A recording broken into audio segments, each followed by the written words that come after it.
Hello, everyone. Welcome back to NECC Esports. It is week 7 here for Overwatch. I'm Dan. I'm here with Man of Class, and we've got a banger of a game. We've got Midway University and Huntington Esports, two titans of the lower trials, battling it out for the last couple rounds of the regular season. Yeah, it's time. We're getting closer and closer to those playoffs. Only a couple more weeks to go after this. And if you want to score some points, this is the time to do it. Of course, these teams are, like you said, getting closer and closer to the end here. And when we look at this particular division, Navigators Yellow, and between these two teams, both of them, have something to play for. Huntington is currently pretty much undefeated. They're doing pretty awesome. And they don't really have to worry about making playoffs. They're going to be fine. When it comes to Midway, they are currently looking good. They are on 6th place. They're 2-3 record, so they do have some games lost. But if they keep up this performance, they will probably end in like the middle of the pack, maybe a little towards the bottom. But they're not in danger of being relegated just yet, or at least relegated, not making to playoffs. So looking forward to that to this game. There is a pretty big difference between where these teams are in the standings. But when you get to the lower end of the SRs, like these divisions, and in general, because divisions are split up by this sort of SR or like average SR skill level grouping, you can always expect or sometimes even count on these like underdog stories, like these comeback things. The standings don't always mean everything. And sometimes it even happens that teams haven't actually played, or when they played, they had like different subs or something like that. So it's never really predictable, everything that happened. So while on paper, I think both of us kind of expect Huntington to do pretty well here, Midway could come out and surprise us. Yeah, I completely agree with you there. And it looks like, like you said, both these teams got something to play for, and I think both these teams are coming in hungry. But let's see who we got in line at the cafeteria here. Let's check in over at Midway University first. We've got Jaeger, Tireman, Beppo, Denazi, Myth Games, and Midway Eagle. Yeah, exactly. Coming in here, again, we always look a little bit at like the experience range in terms of like how far are they in their education. Quite a mixed lineup here in terms of where they are. Also in terms of what type of education they're following. Midway coming in with a very diversified roster when it comes to that, and you like to see it. Once again, we always mention it. Gaming kind of bringing people together, and especially when you think about if anyone plays their games at home, not everyone is Grandmaster, not everyone is at that top 500 level. So just people playing with their friends, they can somehow end up on a community on a college team together like this, like Midway, and just play some esports and create something great here. So very much looking forward to seeing what they're going to bring out. On the other side, of course, on the screen, on the roster, we do have Huntington coming in as the favorites. It's going to be Prozac, T-Brain, Trashboat, Ginger, Doxic, and X-Michael. This is the film production squad. I think these are the guys that after their matches, they're going back into their replays. They're making the awesome montages. They're making it happen. As their own class projects, they make montages of each other's gameplay so they can like hype each other up. I think they were almost sitting there like when they make a play, it's like that's going in the replays. We're gonna find that one, media log it, get in there, make sure it happens. Having worked on like the content of Contenders last year, I can definitely tell you that everything you do during the broadcast, during the games itself, pays off in the long run. And these guys will definitely know that, both in terms of gameplay, but potentially also in terms of their cinematic prowess afterwards. You're not wrong. I look forward to the biography of it all, the documentary. We also got to keep an eye out for Prozac there, because Prozac is going to be kind of a leader for this team. So Huntington got their senior, they've got their leader and their captain in the way, and they're looking to see it. But let's see where we're going to go on this magical journey in these last rounds. First, we are heading over to Busan, followed over by Eichenwald and Rialto. If we need to, we will see over at Numbani Oasis, and we'll head down to Havana if we are blessed to make it that far. If we are blessed to make it that far. I already hope that we're blessed enough to make it to Numbani again. I mean, we keep talking about this, just a map that's dear to our hearts for both of us. It's just there's a lot that's possible there. I do not necessarily expect it in this game, but potentially in one of the next series of the night. As we start out here on Busan between these teams, we are going to see who's going to come out on top, of course. Midway versus Huntington. Midway starting in the blue, Huntington in the red. We load into the first map of Busan. It is going to be Mecha Base, and there's a lot you can do here because there's a lot of high grounds you can cover, a lot of, a couple very good choke points. Especially at this level, you see a lot of defending at these two choke points. You'll see kind of keeping those doors slammed and someone usually sneaking in the other side. So I think we might see that here. Yeah, and looking at the at the rosters further, you can also see do they have like sort of set roles that they play, maybe set heroes. In this case, there's a lot of flex coming out of Midway, not really like a certainty of who's going to play what. The only one we really kind of know about what they're going to play. Those players aren't on the roster today. They're not like actively starting. So we're going to get a lot of flex, and the only one that would be we just have no one. Everyone is Midway Eagle. I think is the only one that we kind of know. They're always going to be on the support.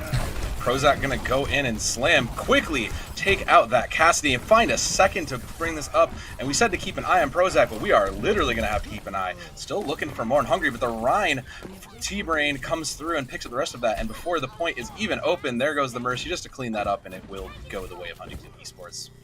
Talk about setting a tone. It's the clean team wipe. The only thing that didn't get them the gong was that it took too long. That's it's unfortunate for Midway to get kind of destroyed that hard that early. They do have the right composition to deal with this. It's not like they're lacking in that department, but it's all about the execution. And if the Doomfist keeps punching like that, it's hard to keep your Rhine alive. Yeah, but speaking of that, the Rhine has fallen after committing that shatter, and unfortunately will not see any value from that. So there's an opening for Midway, trying to find that Doomfist and get a little pick as Midway Eagle going to go ahead and try to lead and try to keep the rest of the team up. Pulse Bomb goes out, doesn't find anything, but the picks do start to come the way of Huntington Esports, and Ginger is getting some value and being a nuisance in the backline, but the real story is Trash Boat floating their way down. The Meteor Strike will come in, still hungry for more. Prozac is absolutely putting on a clinic with this Doomfist. Will clean up the Cassidy just to keep it rolling with 41%. It's a shame we can't be in the comms right now because I'm sure that Huntington are all looking for like those specific cooldowns. Has the Immortality Field been used? Has the Flashbang been used? Has the Shield Bash been used? Now there's even going to be a hook for Tire Man as well, so even more to look out for. But if they keep track of those cooldowns, they can always kind of indicate for Prozac, this is the time to go in. They're too distracted, they've used their utility, this is where you're going to have free reign. Well, speaking of utility, there is again Denazi going down a little bit early, again constantly from that side of Prozac, who is leading the charge there all the time. Huntington Esports still coming up big. Immortality Field will go looking for this Graviton Surge. Probably doesn't even need it because the rest of the team has gone. He was in Doxic, just gonna fly around, make sure, and just put some band-aids on the problems there. They will get the flip back, and the 12% was gained for Midway. I guess that's something. I think that's I think that's a Mercy voice line, right? Do you need a bandage for that? Or is it the so, Ana one? Yeah. I think it might have been the Mercy one. I'm not sure myself. Yeah. Well, call her back in a couple days, see if it still hurts. Yeah. But for now, they have so many ultimates. Like, they haven't had really to use anything. Prozac again the back, and that's just a huge shatter. Oh, 3. The fight is already over. Can anybody make it time? I don't think so. I mean, they gotta get Tire Man, and it takes too long to respawn. Like, every percent on that board takes 1.2 seconds to do. A respawn takes 10. Then you need to walk. So there's no way they make it back. That is 1-0 here for Huntington. Deservedly so. Yeah, not really surprised about that. Those only 12% kind of came from the fact that they were ignoring a few people on the point while they were finishing off the rest. Going to the next point here, I mean, again, Doomfist is very playable here. It's a bit more open, not as much high ground to work with, and not as much like smaller doorways. Yeah. Plenty of walls still, but it could be trickier to make work. We'll see if Prozac sticks on it. When it comes to the rest of the squad, I think that Denazi being on the Mei might be the one thing that I'm a little bit unsure about, but the rest is perfectly viable here. They're going to try to play for more isolation and more picks, and it's been hard because they haven't necessarily even gotten many picks in general, so maybe that can come out. They are going to pick up that double shield, though, so they're going to try and play back a little bit, I think. Maybe just try to wait for a little bit of our moment, and meanwhile, Huntington Esports is full steam ahead. They're going to bring out the sim and just vie for that position first. Looking here for Huntington midway. to...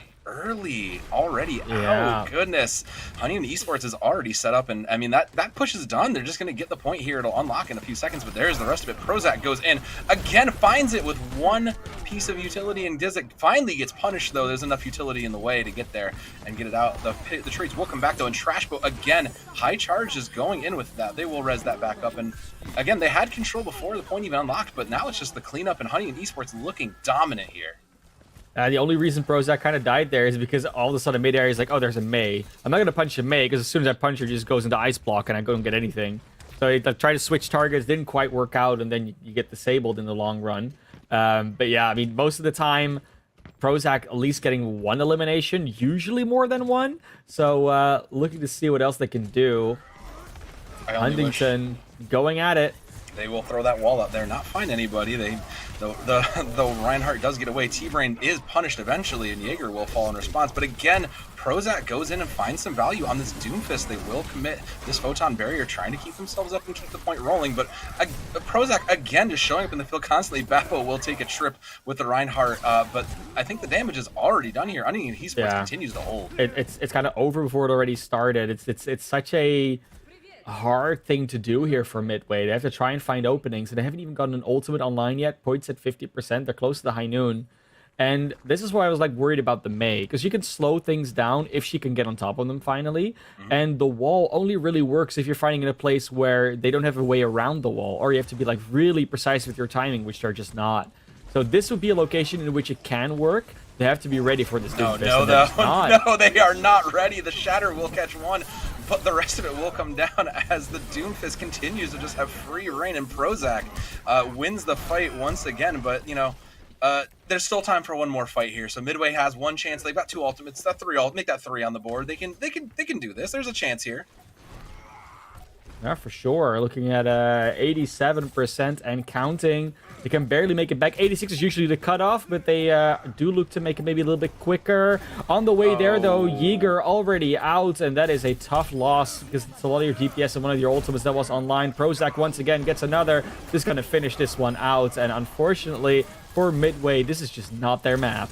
No, they are gonna commit the Blizzard and try to get the rest of this down, but the damage is done. There's no one really home to make it. The rest of that remain will continue to fight, and no, the Cassie doesn't make it. No, but Huntington Esports will take round one with a pretty dominant statement there. Huntington, I mean, we came into this kind of expecting it, right? Like, I don't think we have to really beat around the bush in terms of that we're just kind of expecting this not to necessarily be a close game. You always hope for that surprise, but it doesn't look like, at least on Control, there was even a remote chance they were going to make it. You can see it right there. The Immortality Field even almost came out. I think it came out a little bit early, maybe. And then it just destroyed it and went in straight after. So unfortunate, again, for Midway. But there are more maps. There are more chances. Some teams just don't know or don't really want to play Control that often. Yeah. And it's just unfortunate that it's even in the pool in the first place. But we're gonna have more maps. We're gonna have more time. Eichenwald next. Yeah, we'll go to Eichenwald. I mean, look, I like to think in some ways Control is kind of similar to 2CP. There's some people that really just don't like to play it, and there are some people that aren't good at it. But you know, the good news, at least of one of those two things, is we don't have to ever see 2CP again. So at least there's that. Yeah, I mean, you know, it's what you're talking about, right? I mean, we're getting close to the Overwatch 2 beta. Got to announce today that the entire Path to Pro is also going to be in Overwatch 2. So, yeah, looking like 2CP is really seeing its last days. There's a couple more tournaments maybe coming up before then that in the community that might have some 2CP in it. But for now, we can just enjoy, at least at NECC, just the other three game modes. And the next one is going to be hybrid, like you said, Eichenwald. And if you look at like what type of heroes can be played on all these type of maps, Doomfist might still work on Eichenwald. But a big deal about Eichenwald is that it's also a pretty good map for things like Pharah, maybe even a Hanzo coming out, maybe more of these ranged units. And a Cassidy might find some more value. The Mei might find some more value on especially point A and point C. So the changes of composition, the changes that Midway can potentially address, are very helpful to go into an Icon vault. Teams will be swapping sides, so that means we're going to have Midway on the attack first, and Huntington going to defend first. And as we load into the map, we're going to be able to see what they come out with. Yeah, but let's theory craft for a minute here, class. Sure. So if you are Midway, and you know that this Doomfist has been kind of running you, and you've had a couple answers. You have a Brig, you have a Cassidy. What else do you need to do? Because you've made a couple changes. What is your answer, and what would you suggest to Midway to answer this Doomfist that's been harassing you? I mean, they kind of already did what they needed to do in terms of hero picks. Like, it's at that point, it kind of becomes a way of the individual players needing to save their cooldowns to stop the Doomfist. Because as soon as he comes in, if he doesn't do his Rocket Punch, he can't one-shot anything. So he needs the Rocket Punch to come in before being disabled. Otherwise, that first kill will never come through. So a Doomfist always needs to be disabled before he can start like comboing, getting his combos off, building up that shield that he usually builds up by hitting the abilities. So that is what they need to do. They need to figure out a way to have the right players in the right position to save their cooldowns, and then as soon as the Doomfist comes in, deal with it. The problem is, because they first start fighting the rest of the team, and then Prozac comes in a bit later, they will already have used those cooldowns for other things, or they'll be paying attention to something else. So the other option, which that case could go for, is fight the rest of the team quicker, so Prozac doesn't have time to come in. And it's the same like argument that you always hear about against like Fire Mercies. Only in this case, you're talking about one hero instead of two, which is like you can either deal with the Fire Mercy or you can deal with the rest of the team. Now in practice, it's way easier said than done, but that is still what it kind of comes down to. Doesn't mean that Prozac is going to necessarily play the Doomfist here. We see him run out on the Hanzo, which is a very logical pick here, especially if you look like the rest of the map. There aren't that many places in which Doomfist doesn't just like, here I am from 5 miles away because of the sightlines. Yeah, but if there is an option that we may be seeing it later. I am happy to see the Symmetra right now on both sides. Whether they're going to use it optimally is always a question, but I still want to see the Symmetra Maestra. I still want to see it. I don't know that we'll see it here, but I think the other interesting thing that we will see is the double off tank there. That Sigma Diva is very, very interesting from Huntington Esports. I look forward to seeing how that pans out versus the Rush comp. Yeah. I mean, they're going to teleport over the arch, so they at least don't have to worry about that, but they still get some storm arrows in the face. Do actually trade out a little bit. That's the Baptiste of X-Michael gone, but it's a lot more chaotic. It's already looking more successful than it was in the last map. Prozac does win that 1v1 against Yeager, but this is not over just yet. And with the quicker respawns, they might be able to just attack faster if they use their time correctly in their space. Teleporter removed, obviously, for the quick respawns, but I think the defense is a teleporter too, so it might not matter in the end. Yeah, to say those sim teleporters will be important here, but they're just going to full reset and just try to get this in for Midway. They want to try to get that tack a little different, and we'll try to clear some high ground. Tireman falls dangerously low and is getting that 2v1, and we'll need to get out. Will unfortunately get demeched, but they've gotten through, and now that the sim turrets are kind of buzzing away, the picks will start to fall for Huntington, and again, just that teleporter in just found out, and they kind of picked that plan. There will be some contests on the point, but it's just the lone heroes, it's just the lone Reaper trying to do what they can. Yeah, it's the the kind of sloppiness of their entry. So a lot of the time when you see teams playing around the Reinhardt, what you want to do is you want to obviously like all rotate with the Reinhardt so you stay behind the shield. But because of the angle, the time, and the timing of the shields, you can just see that a few players are kind of lagging behind, and those gaps are being filled with a lot of damage on the other side. Myth games take a lot of damage there because of all the Symmetra turrets. Luckily, there won't be that many on the arch for that reason, but there is a self-destruct in the way. And Dragons will catch Bappo out, but it will also force out that Immortality field, so the rest of it will come out. But again, Huntington Esports has their number. The change to bring in the Winston, that wasn't it. I mean, it was an effort was made, but that was not apparently the right number. No, it was not. I mean, they did pull out a few ultimates, but there's still 4 alive. On the again, you're gonna have the Amplification Matrix pretty soon. You're gonna have a Photon Barrier, Gravitic Flux, Nano Boost, like sustain plus defense plus offense. It's all coming out here. And Midway, I mean, they've got the Death Blossom, and not much else beside that. Maybe the Amp Matrix, but it doesn't really help that much with their comp. No, but they do now have speed on their side, so they're going to try to burst through a little bit faster. There is the Death Blossom. It comes up huge. Jaeger gets 2, and that is enough to crack this defense wide open as the rest is there. Midway Eagle will get that ultimate up, and they will commit that amplification matrix. The Dragons will come out though, and will find some value in Myth Games. The trade's still coming in back and forth, and it's not quite anyone's point yet. And Huntington Esports once again holds it and keeps this point alive in their favor. Just as I say that though, Midway is still putting in some hassle. The Lucio is there, but will eventually fall to Huntington. They got some percentage on the board. At least there's something to say for that. But even then, only having to use 2 ultimates, still holding on to 3 there. Nano Amplification Matrix and that Gravitic Flux. Maybe such a hard press. Bappo better get that sound barrier online quick. That's not going to happen if instead of healing your tank, they're just going to die. No, Tireman goes down so early, buying even more time off the clock. But that Amplification Matrix did go. I mean, they didn't really need it for much, I guess, right? Michael was just kind of a...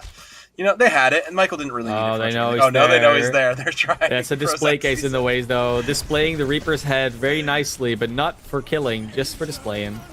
Ginger will get that. Trash Boat coming in, will take out that field, and will clean up the Baptiste. And again, another fight falls. At least there is a tick on the point for Huntington Esports, though. Yeah, 44.3%. I don't think they're going to have a lot of trouble with that. 12 seconds on the clock. See T-Brain already going forward. They just want their self-destruct to throw it into their spawn door at this stage. And they're going to get it too. There it is. Straight in there. That Reaper is not going to make it out. Oh, got triggered by the Reinhardt shields. But then speaking of that, I mean, they won't make it to the points, but yeah, it was a fun play anyways. They tried with a Wrecking Ball, but Wrecking Ball can only do so much. Yeah. In this case, so much was not a lot. Still the 1-0, and it's looking to be a quick 2-0 here for Huntington Esports, unless Midway puts up the defense of the century, which, I mean, we've just seen that it's possible, so never count it out. But I do think that Huntington is not going to have too much trouble here. The 5-1, the 5-1 Huntington Esports have been doing well this season. Needless to say, that one, as we were kind of talking about this, the one only came from actually a forfeit. So, was it really a loss if they just couldn't play? Would they have won it? We will never really know. But again, Huntington Esports coming in towards the top of that, they are looking, they are looking just to clean this up and bring it up to 2-0. Definitely 2-0 seems to be in the stars, in the cards, in the books already. They've penciled it in, but they can still have the eraser to get it away in case it's necessary. But I think it will be inked in pretty soon. Midway preparing for their defense with a double barrier Symmetra Reaper. I mean, double barrier will definitely help with getting shot by Hanzo arrows less. Yeah. If there's no Hanzo coming out, I think they might go for it. I think they might go for the Mesa Symmetra thing over. This might actually, they might actually be that. Yeah. I really hope they do. You're gonna get your wish class. I think this is. I really hope they do, because I've only seen a couple times. The thing is, they don't have a Reinhardt. They can immediately charge onto the point, so they have to be a little bit slower about it. But I think it's happening. Our observers are wise to it. They're looking for it. Oh, no. They're not doing it. Oh, that's disappointing. They might still use it to get over the archway, but at least they block off their rotation. Still a nice thing to do. We've seen this on Anubis a few times, so I do like the way that they still execute with it. I'm just disappointed. They will take that high ground, though, and there will be the contest on there. Teleporter is the first thing to fall, but so is that Orisa. And again, the pieces from Midway University just falling, getting a little bit surrounded, and suddenly it's just as we were talking about how quickly we'd like to see it, it is over and done. Done, dusted, over. Nothing to answer with from Midway, unfortunately for them. Huntington goes up 2-0, and I wouldn't be surprised if this is going to be a quick 3-0. I mean, we said it before the series started. It wasn't looking great in terms of prospects, but Midway definitely not able to bring in any answer so far. No, the consolation prize, I guess, is this nice Reaper play. Yeah. But again, it's still tough, because if they, they kind of need to come out with something here as they're falling a little bit further down in the ranks. And we were talking about how important this is to keep themselves towards the middle of the pack. And going 3-0 is not going to get you a little bit further up the pack. It's only going to push you further down. Yeah, for sure it is. But we're going to give Midway the benefit of the doubt. Going to give them a little bit of chance to potentially be able to bring this back. We're going to give them a few minutes for that. So we're going to throw it to a quick break, and when we're back, we're going to go into Map 3 Rialto coming up to see whether or not these teams can show us some more Overwatch that is not a complete one-sided match.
Welcome back, everybody. We are here. It's NECC Overwatch Week 7. We've got Midway University down 0-2 versus Huntington Esports, putting on a great show, and it is match point man of class. We are going to Rialto, and we got a game here. We sure have a game of Overwatch right here. Yeah, Overwatch is being played, but you know what? When you're in these moments, when a series like this hits your desk, when you are in a series like this as a team and you're on the losing side, there's only one answer that I would go with in my mind, and Rialto's a perfect map for it, which is play Bastion. Yeah. Especially, well, I mean, and it's not just play Bastion, but it's like play stuff that isn't necessarily considered to be super meta. Like play what you're comfortable on, play what like in terms of heroes, play what you like what kind of want to play, and like try and throw them off balance because default is not working at the moment. Yeah. Like you gotta think outside the box. You gotta go with something wacky if you want to win. The other option is, of course, which is what they're likely going to go with, is we're going to play exactly what we want to play in terms of like meta and strategy and like practice, because it is better practice that way. Like you'll actually learn how to play those comps better if you play against a team that really, you know, is this good versus US Huntington is. So both options I'd be happy with for them. But of course, you know, if we talk about the entertainment factor, Sebastian would not be out of play. I mean, look, we are in Navigator's yellow. If you are just checking into this division, this is lower. This is like Reed Gold tier of players. So a Bastion is like a good fit, and a lot of teams, even in a competitive environment, would struggle. Do not know. They don't know how to deal. Yeah, it's for sure situation. The only worry I have is that they also usually have a problem dealing with Pharah. And Ginger knows that. Doxic knows that. So they're just going to go in with the Pharah and the Mercy on the defense, which is also coincidentally pretty good on Rialto defense. Yeah. And I worry about Midway here. They don't really have a long range hits kind of deal with it at the moment. They might swap onto one as a response. Yeah. But they're gonna go try and Reaper, Tracer, dive, and it's gonna kind of be a full dive here. Yeah. No one really that is static and has to like stay on cart. So it could also just completely omit the Pharah. Yeah, they could just play into that Sigma and try to force out some of that. It's tough to dive those targets, but speaking of diving those targets, it's already counter-dived on from Huntington Esports, and they will get what they need to. The last of these shots will just clean up in the tank line from Midway University. We'll have to try it, but the double boot from Ginger, just the That's play of the game. That's play already. Yeah. We've seen it, but yeah. Ginger coming to life absolutely has been good. Prozac has had their moment, so I guess it's Ginger's time to shine. See, you call it a counter dive. I think it's more of a counter dive bomb with the Pharah just like dunking on them at this stage. We've really counter dunk. It's really hard. You do immediately see D-Nazi switch over to the soldier. Tireman already losing the mech, but at least put some pressure on this high ground. Not enough though. Will lose their mech and their life. So does mid games, and high ground is just so much under control here. No, they've got it. The cart did move a little bit underneath, but the rest of this cleanup will fall. And we, you know, for as much as we're talking about the DPS line here of Huntington Esports, we got to give it also to Trashboat, who has looked phenomenal across several heroes. Between the Reinhardt, between the Zarya, between the Sigma here. Huntington Esports as a team has looked very good. Yeah, they all know what to do in their roles. The Immortality Fields from X Michael have been good. Doxic has been very adequate. Well, not adequate, very good on the Mercy. Right target selection in terms of who they heal at what time. They haven't really had to res a lot of people, so I can't really comment on that. But their Valkyries have been good in terms of like when they activate them, when they use them. And in general, as a team, they've also been ult cycling really well. Like they've got all ultimates up, but they just have the discipline to hold on to them in case it gets hairy. They will. And speaking of hairy, there's a hairy situation. Ginger will fall. Probably going to get res back up, and Prozac will trade that right back there as that res incoming. But the pressure is on, and the rush comp has made its way up there. So again, this aggressive push really didn't make it, but the cart did move. They are getting some progress here, so now they have to address this elephant moving through. There is the barrage, though, that will address that. Will eventually trade out, and the cart now finally getting some contest there. So you know, it's slowly coming together here, and Midway is making some progress. They're getting it. That Diva self-destruct will come out, not find anybody. If they can punish it enough, there it is. T-Brain will fall too, and they may continue to make it through point A. Retirement out of mech currently, which means that this stack visor could get a lot of value, but now there's a Death Blossom in the way. By defending so heavily on the high ground, they just gave up too much space, and it's, well, coming home to roost at the moment. This proverbial chicken, that's the first checkpoint gone, and Rialto turning out in a very nice way here from Midway so far. Yeah, Midway not down and out just yet, and they get their first point on the board of the entire match. Couldn't do it on Eichenwald, but Rialto is a different story. Now they can start building up some momentum because their ults are definitely in favor here. They definitely are, and meanwhile, Honeyman Esports only that one on the board. That flux going to have to be big if they want to put a stop to this. But yeah, now with the control of this high ground, they are going to try and push back, and that will be a teleport a long way around.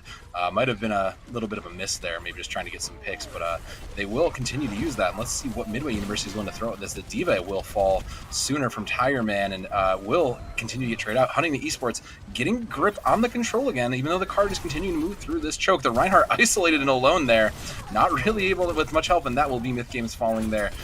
Finally putting their foot down. You know, they gave them the first point, wanted to make it a game maybe, but Huntington Esports bringing it back. Huntington Esports eventually starting to hold again on their defense. Now they can start setting up in this high ground again. Problem last time they set on high ground is that they didn't really consider contesting the card to be all that important, or at least didn't do it enough. So if they make that mistake again here, this card could once again start rolling towards the checkpoint, and they could kind of sneak it in again or put them in an awkward position. The road to the point is a bit more direct, though, in this situation, so I don't expect it to happen as much.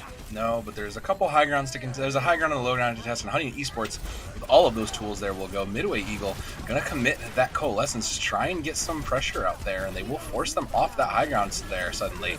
Self-destruct will go in. Look both ways before you cross the street, and there's both of those coming up huge, and Huntington Esports, again, putting the stop on the push.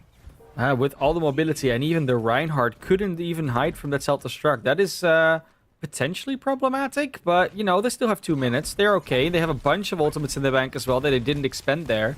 Good use of the Coalescence to actually clear out that high ground. They were in a great position, but then the rest of the team didn't really follow up to go that far forward. The self-destruct was kind of in a perfect position because everyone was still back there.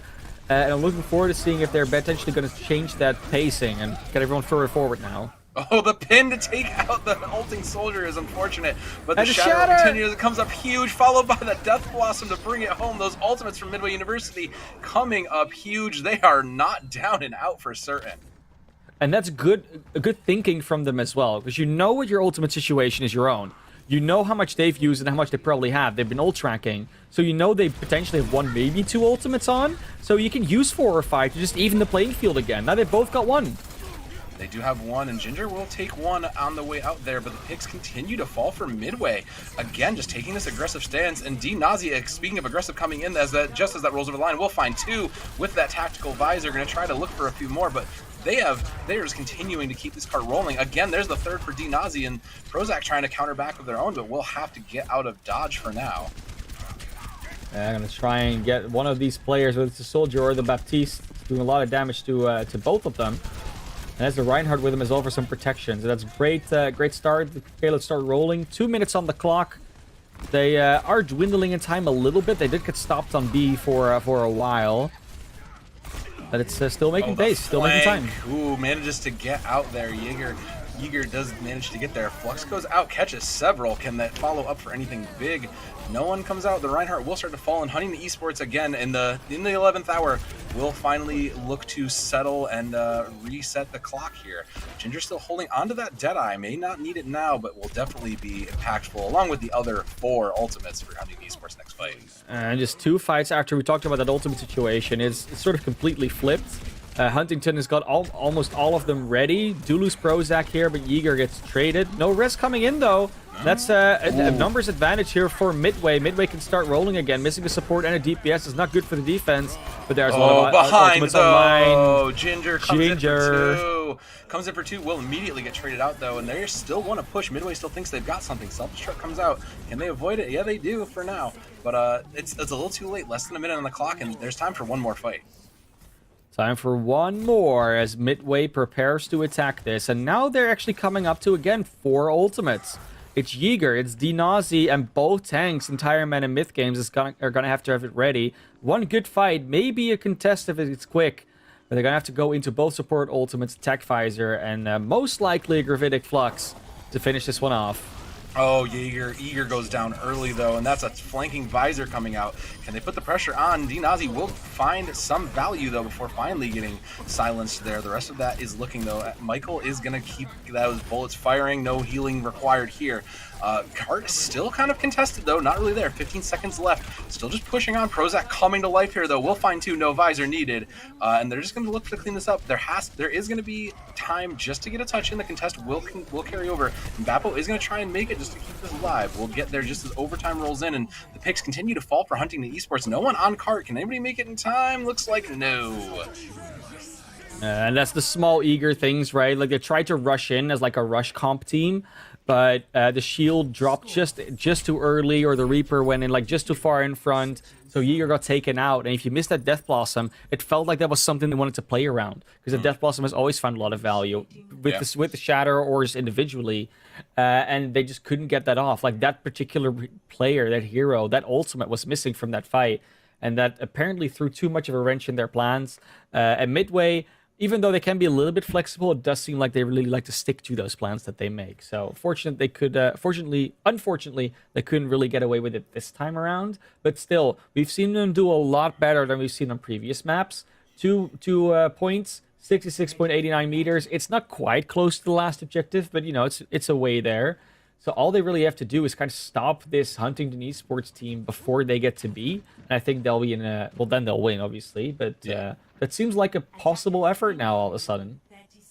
Huntington Esports looks confident with this. And again, they're going to roll out with this Pharah, who got a lot of value initially. And now we're seeing some different things here. Yeager over to the Junkrat now. Looks like they're just going to try and pressure down that front line a little bit more. I think this is an interesting pick that they might swap off of once they see the Pharah, though.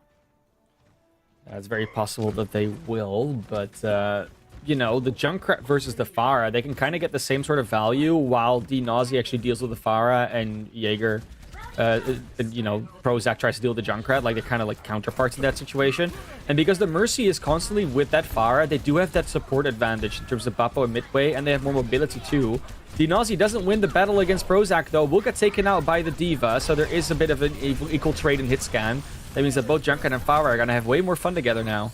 Oh, there will be. But Doxic is going to go ahead and res that back up. You know, no problems there. And the tank line from Midway suddenly struggling will finally fall, and the cart will begin to roll for Esports. Working their way halfway through a lot of ultimates, and they're just finding the value. Again, Ginger comes up for 2 and just continues to find so much value on this Pharah. Oh, sun in the eyes. Couldn't quite hit all the shots that they needed on the Ginger. Didn't even have the Mercy with them just yet. They came in a bit late, did Doxic. It could have potentially been a kill, but that was actually Prozac helping out the Pharah. Was looking good, actually. Like, DNazi actually does have a good handle on trying to deal with this Pharah. And it is working out most of the time. It's just the help that Prozac is providing is too much for both of the DPS. It's not even Ginger, it's Prozac. Yep. Speaking of Ginger, though, there is that, and that will be several picks coming in. Everything must go. Ginger coming up huge, and Prozac just going to go ahead and make a nice clean headshot to close it out on point A. And I mean, they committed a lot into getting the rest of that weight, but they look like they're just ready to keep this rolling for Huntington Esports. Yeah, and they're still cycling through ultimates in a fairly economical way, so they're okay in that sense. They know nothing's online yet for Midway because they haven't been able to do any damage whatsoever. So Tireman...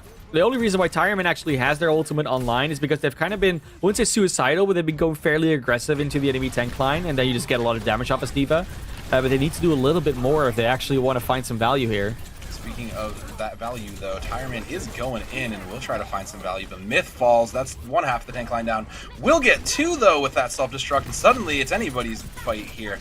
Still looking for more, and the Battle of the D.Va is going out. They're just going to get out. Huntington Esports is going to try and just back up, give this up, and reset for more. They didn't spend anything, though, so they're happy with it. But never mind. As I say that, Ginger hits a big, big play, and suddenly, well, we threw in the visor anyways. Everything must go, but, you know, the fight stalled for now. Yeah, because the res isn't online, that visor is like a happy investment just to get rid of the fire for a little bit. Because now, you know, Ginger won't be there for a while. Gotta be ready with that sound barrier. It's gonna have to come in big, but they use it aggressively, not to counter any ultimates. They just go in with it. No, and the D.Va again goes in deep. But T-Brain on the other side will find a couple, and Ginger follows it up with one of their own. And the picks falling for Huntington Esports after this very extended team fight. It never really stopped, but they will continue to clean up the rest of this and get the cart rolling eventually. Yeah, and I'm gonna be honest, I love an aggressive sound barrier. Like, it can work really well. Only the situation didn't feel like it was necessary yet. And there were so many ultimates online on the other side. You kind of want to save it to at least block one of them. Especially that Gravitic Flux can be huge to stop with a sound barrier. It sure could have been, but we'll never see that. And that's the only sound barrier we are seeing from either side. So Ginger looking in, that pin Shatter coming out huge, but there is the counter plays, will get picked eventually, no value found, and Yeager finally coming up huge on that Reaper. They will put their foot down here just before B. And the Reinhardt is always going to find this value. There's nothing really to block that Shatter on the other side. It's either you dodge it or you happen to have like a very lucky Sigma shield just in time. And that's really easy to play around as mid games. Like, the shield's easy to destroy. It's easy to predict where it's going to be. Like, as soon as it's somewhere, you know that they can't move it for like another second and a half. So you'll be fine. So at least they're going to always find value there. It's just a shame that they have to also use the Death Blossom with it always to kind of find that value. Yeah, the ultimate pairings is a good idea, but you know, if you can't pair it to anything else, that's that. But speaking of pairing, that will be some pairings from that.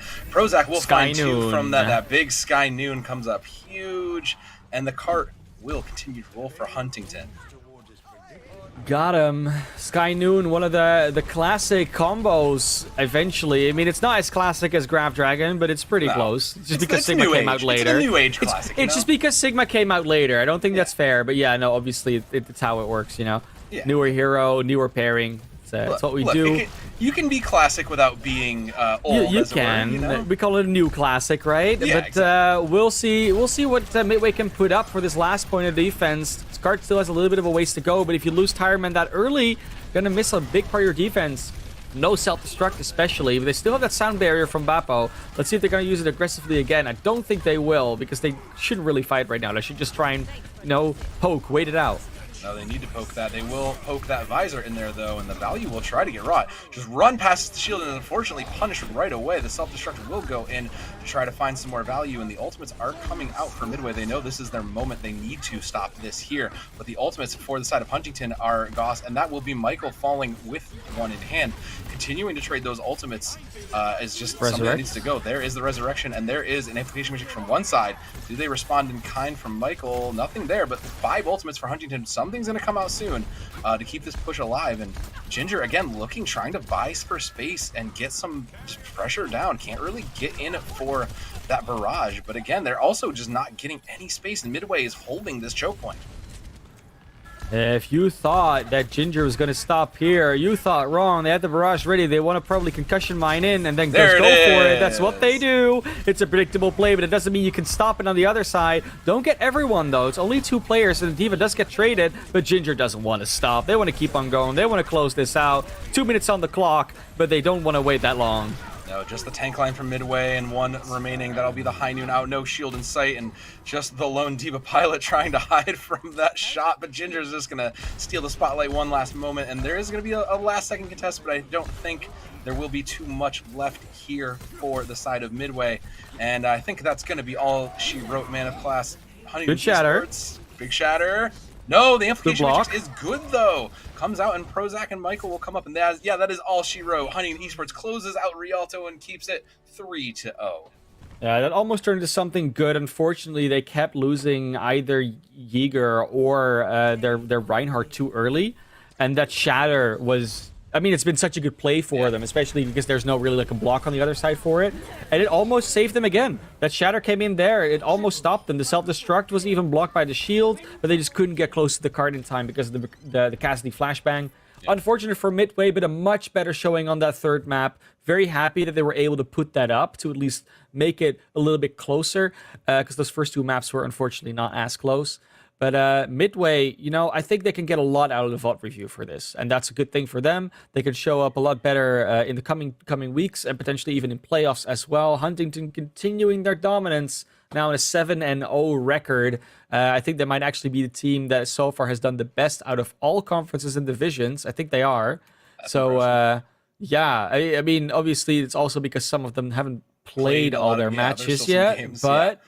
They are undefeated on 7-0 now, and no one else has managed that yet. So currently, most successful team in all of NECC. I think that's a badge you can currently at least hold on your breast. Just put it up there on your Overwatch shirt that you're undoubtedly wearing when you're playing players of Huntington. Because for now, you definitely earned that badge. They definitely did. It'll look good on their esports uniform, as it were. But equally as good, we're going to take a quick break before we get to the next game. So hang tight. Stay here if you want. You can check in on the B scene or head over there yourself. But we'll be back for the next game in a little bit. Yeah, and that will be Howard CC Dragons from Howard Community College versus the SUNY or Sunny Oneonta team from the State University of New York at Oneonta. So that's Immersion Yellow. We'll see you right here after the break.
Welcome back, everybody. It's time for series number 2 of the night here at NECC. We're, of course, in week 7, so we're getting closer and closer to those playoffs. And both these teams that we're going to be seeing are also going to be starting to feel the pressure. Howard CC Dragons and SUNY Oneonta. And I'm here, of course, again with Sov Danum. How are you doing? How have you been enjoying the little bit of a long break? I mean, it was a nice long break. We know what we accomplished, but we had a good break, and I'm good. But I'm happy to be back for more Overwatch. And this game, kind of similar to our last one, is you might look at the records of these teams and think, all right, this is probably just gonna be a one-sided, easy clap, go next. But I still think there's a lot to prove. Howard is 3-2. They're probably near the top, so they still want to try to pad out some of those stats going into the playoff season. And SUNY Oneonta had a tough season. They're 0-4. There's a couple of games that they're still got to play. They had to buy to reschedule, so they are looking to kind of get themselves known. Any step forward away from the bottom is always a good step. So a lot on the line for Dragons, and a lot for personal. I think we may have not had those stats accurately there. No, if I look at our master sheet, yeah. So Howard CC Dragons are actually leading that currently with a 3-0 in their division. Oh yeah, those and are SUNY Oneonta is on third place with a 3-1. So they have one more game played, but technically they've both won 3 games. They're both in a pretty good spot, 1-3. So at this stage, kind of feels like they're mostly playing for. Might be that they're constantly sort of playing for seeding or whatever. But in the end, they're both doing relatively well in this division so far. So could be very evenly matched, but of course we won't really know until we get onto the field. And who is going to go on the field? Well, that's the players. So when we look at these rosters, going to be starting here with the Howard CC Dragons, Optimal, Paulito, Chimp Milk, Rosanto, Reisaku, and Moonman. Nice lineup, honestly. Like when I was looking at this, I was like, yeah, you know, this is the unit. This is a unit. This is a young unit too. A lot of freshmen, a lot of sophomores. This is a unit that you can see, you know, 2-3 years down the line. I've mentioned this prior, I think I remember seeing these guys a little earlier in the season, but this is a young team that you can still build with. So you take these pieces, you run them through the ringer a couple times, check back in 2 or 3 years, and they'll probably be leading the division, if not up a couple divisions. You know, we're in emergency yellow right now. Maybe we'll see them up in like challengers or something, you know, somewhere higher up. I really like the, you know, we look at the studies, like the degrees that they're pursuing as well. You know, nice variants as well. Kind of a couple of like the harder sciences like astrophysics, engineering, computer engineering coming in there, but also, you know, more creative things, you know, visual arts, even nursing from Paulito. Like those are things that nursing, especially, not something we see a lot coming out of this, but cool to see that, you know, health professionals also game. It's how they do. But of course, they also have opponents who we're going to be having on the other side, which is, of course, the SUNY Oneonta team. SUNY coming in with Corridor, Furo, Simon Butt, Pixie, MO403, and Saturnius. Not the astrophysicus. No, they're not coming in for that one. They're actually coming in here as a political science major. No, and again, this isn't a little more art and a media based of a team. Still, again, like pretty young team. You got a leader in Pixie, from that a little bit older from that junior. But yeah, a lot of the arts, a lot of those things, and I mean, Overwatch sure is a pretty game to look at, and there's definitely a lot of creative thinking when it comes to these. So maybe there's some creative strategies coming out from the side of SUNY Oneonta, and I look forward to see what they bring from those, using those other sides of the brain. Yeah, I was gonna say, we're really talking to a situation where creativity can definitely be supported. And you talk about creativity, there's a lot of fun facts that are coming out of this. I mean, one that's most impressive to me, can relate as a musician myself, Furo. She's playing the cello for or has played cello for 12 years. So it's a long time. That is a bit. Yeah, it gives you a lot of flexibility in your fingers most of the time, especially on your your neck hand. Oh yeah. Not as much on the bow hand, but at least, you know, you got the limb flexibility going on, which is always helpful in a game like Overwatch, where you do need to flex around a little bit, and that muscle memory, especially in your fingers, usually helps out. Oh, definitely. And I think similarly along that, there's some dedication in here as where is it? Simon, but 100 hours on a single Stardew Valley save file. That's a lot of commitment to a single. Like, that's like a lot of commitment to a game, to a process, to learning. So there's something to be had for the dedication to a game that is kind of relaxed, but also requires a lot of thinking, a lot of planning, and a lot of just repetition. So those repetitions can come in big here. Yeah, so I would say with these two, we can always come back to the fun facts. Like, they're just there. They're always there to enjoy for us. I think it's time for us to look at what maps we're going to be having for these teams today.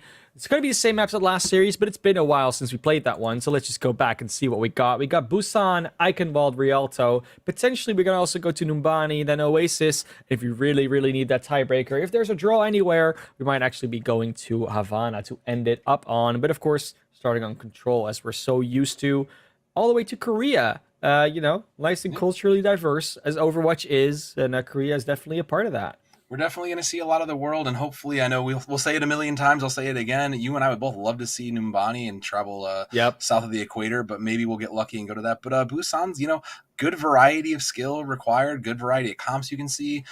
We still may see a lot of rush. That's still pretty standard for these Control maps, and, you know, I wouldn't be disappointed in that, but I'm very curious to see what happens when we get to not Temple. I'm sorry, I was gonna say there's a couple of maps, you know, like when we get to Mecha Base, when you can play a little bit more long ranges and things like that. I'm very curious to see what happens when we get these sight lines available for these teams.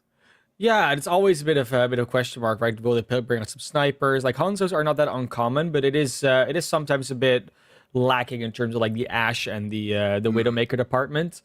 Not necessarily because those heroes are not like meta enough, but when we look at like a team's ease of execution, you do actually get a little bit more out of those other heroes. Also because they require a little bit less of that consistent mechanical skill. Like that's always the problem with long range hit scan. Yeah. Get into that place, you just need to shoot. You should need to shoot too many heads, but you need to hit them before you can shoot them. Yeah, you're And absolutely that right. can sometimes be a bit tricky. Yeah, it is sometimes much easier just to take the ball of death and move it together as a unit and just listen to your leader and make those calls. As we see in the Cassidy, the May, the Cassidy Sim, those kinds of as they're known in the biz, the death ball comps. But yeah, there's so much value to be had when you have a mechanical player and can enable that, right? Because that's also when you move towards different. Forcing resources in different places. Do you need your Mercy for a pocket? Can your Widow just sit in the back and click heads while the rest of your team does whatever and plays as a five-man team? It comes to vary based on the ability of the players and a lot of what is comfortable. But comfort is also going to be a name of the game here because what is the most comfortable tends to be better. Yeah, and when we look at like what these teams, what these players like to play, you could go over the roster sheets as we usually do. It does seem like the Howard CC Dragons are a little bit more sort of set in their roles. Like, what do they play? How flexible are they? What off roles do they have? And we do actually see the distinction between like main tank, off tank, hit scan DPS, flex DPS being made here, which is super nice to see. It's a little bit more, I wouldn't say chaotic, but a little bit more fluid on the other end. There's way more like flex players on that side. Which can be a good or a bad thing. Like we usually see when teams start to, obviously, when you look at the highest of tiers, players are very cemented in their roles. Even there's some flexibility here and there, but they're usually very set.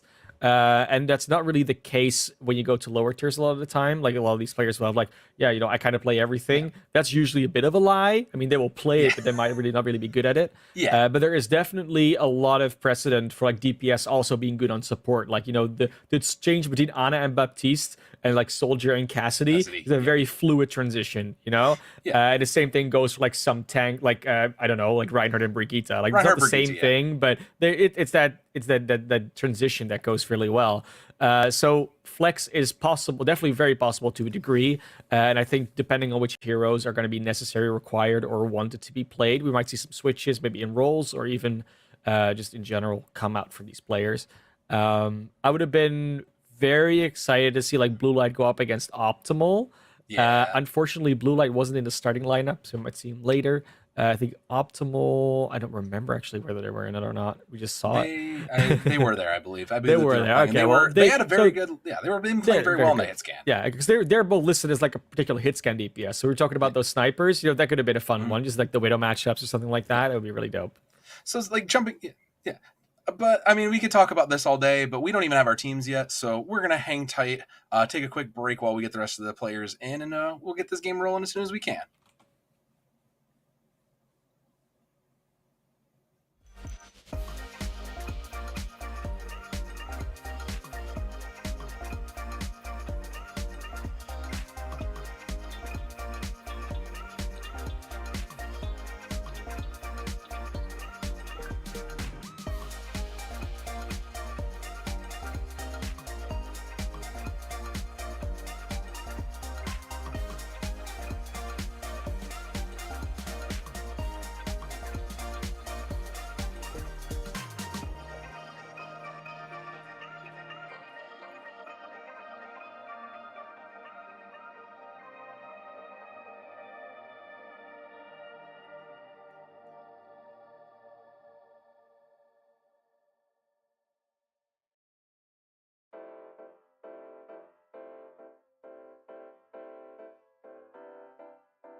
And we're gonna do it. We're gonna play a game between Howard CC Dragons and Suni Oniota, and it's going to be here on Busan. Gonna be starting here on the lovely downtown area.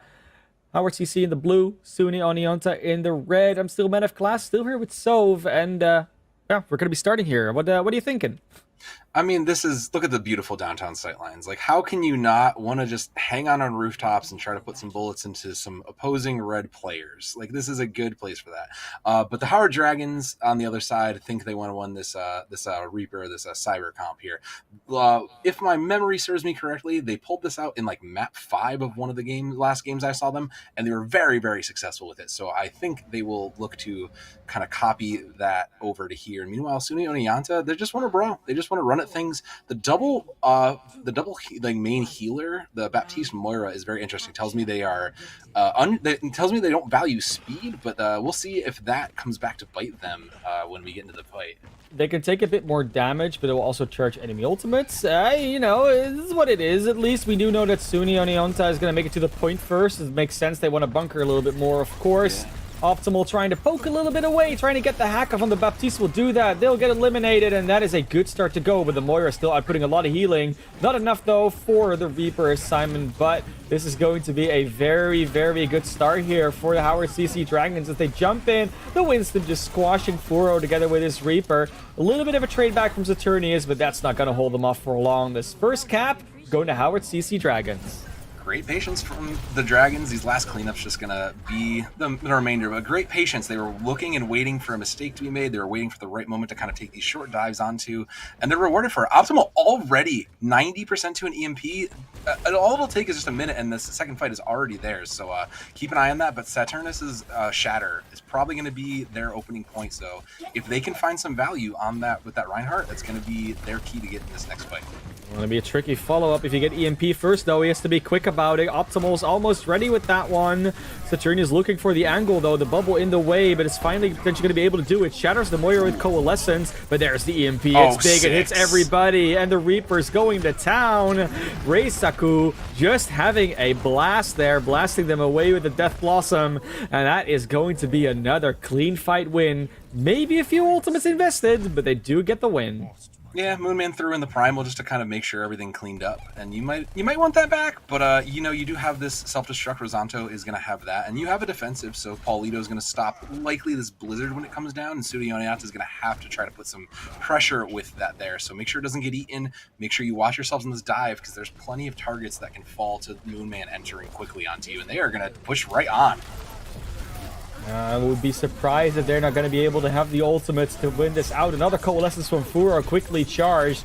And there's Rosanto also ready with the self-destruct, but the Blizzard hits big as well as the Graviton. Self-destruct gets no one, and that is another Shatter. Doesn't get anybody, though, unfortunately for him, and that is a team kill gong. They just get exploded so quickly, Tove.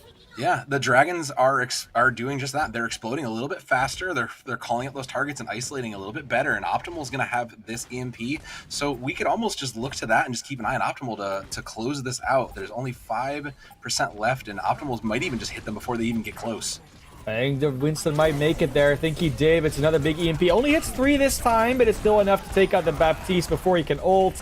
It's a good Death Blossom coming out from Simon, but just getting the Lucio and the mech might not be enough to do it, as Mooman is just juggling the Cassidy off the map, and Reisaku closes it out with this Death Blossom of his own. They did take back point control, but that's not going to be lasting for long, as Rosanto is just looking to get their mech back, and that will probably be it. That is going to be all Shiro. They weren't really prepared for this kind of this short dive comp that's really just kind of taking advantage of that high ground. Sunio and Ianta looked good. They looked like they knew what they wanted to do, but their plans were just constantly cut short. Their path was just the same for most of their attempts. Even changing it up a little bit, slowing to try to wait and bait out this dive might have been a better point. And I think if you're Sunio and Ianta, you might need to think about what changes you want to make, because this comp is just kind of coming over the top of you right now. So finding something, bringing a Brigitte maybe to kind of bring in versus this Sombra or something to even give you your backline a little more protection. Because right now you have healing, but the healing doesn't do you any good if there's no one to heal that's up. Very true, and of course we're going to be going to Mecha Base, a much more favorable point for the Reinhardt here, as well as the Cassidy, the Reaper, etc. It's just about optimal. Can they find the same value that they did? Can they find optimal value with the Sombra, as you want to say? I'm sorry, I just had to do it to him, but does get the hack on the D.Va very early on. Actually, was it the D.Va? It was the Reinhardt even. Even worse, gotta be Moonman jumping in, getting the kill on the Furo. They do trade back a little bit, but just Diva Mech is not gonna do it for you. Unfortunately, Suni Onionta not really coming out of the gate that much cleaner. No, they found the opening hack onto the Reinhardt. The call was made, and you could almost see the moment the Dragons knew they were ready to go and they could sign on. At that point will open, and there will be probably a quick contest here. But again, Optimal already over halfway to this EMP is a big start for them. Yeah, Optimal does get taken out, which means that the EMP will not be ready anytime soon, and they know this hack is gone. They have to make use of this opportunity, doing exactly that, just forcing to do the objective. You can either fight us or lose point control. They're going to go for option B, because they know it's pointless to fight without their Sombra. Not pointless, but they will be pointless for a bit in order to get the Sombra back. But speaking of that Sombra, there is Optimal there looking to get in, but there is a High Noon ready. No EMP yet either, so it will be Optimal almost charging it up and 3% away with that to translocate out, but it doesn't matter. No one needs to be alive in order to take some damage here. It's going to be Suni Onionta falling by the wayside, and that is another point cap here for Howard CC Dragons. That being said, at least they didn't lose another 40%. You know, like it's 25% to Suni. It's a good count. That's a good start. You can push that back, and you have your tank line ultimate, so you can Shatter Bomb here. That's a great opener. You'll also have that Coalescence coming in early just before, so you've got some sustain. You can make this work. Just find the EMP, and there it is. And as I say that, the whole team is found from that EMP, and it is already coming. Yeah, no ultimates used on their end. I think that's the one positivity you can say about that, but that was a very quick fight win. Oh yeah, easy. And Risaku just going to clean that up and has looked good on this Reaper. Again, the coordination from the Dragons, because this is not an easy comp. It plays similarly to these Brawl comps when you look at that, but it requires a bit more coordination. It requires your Sombra to be very local. So if you have a good shot caller in your DPS line, this is a great comp for them, and they are using it effectively. They will have that self-destruct to try to keep this, and a sound barrier to keep this rolling, but the key is to keep the Sombra out of their back line. Looking at this, see, it's hard to pull off those Sombra comms, but the Dragons could do it, so token the Dragons. It's the namesake. Apparently just all in the name, as Reisaku takes out their counterpart on the Reaper. No Death Blossom from Simon this time around. Saturnius does get the Shatter on the Sombra, and they do get Polito as well, able to block the self-destruct. And that means they can actually go in with a numbers advantage now. It's all up to Suni to bring this back and to try and get their point control, trying to get their fight win. And Moonman just doesn't want to let them get close. Nice block there on that Death Blossom. Still will get 2 in the process, though. And that is the counterpart.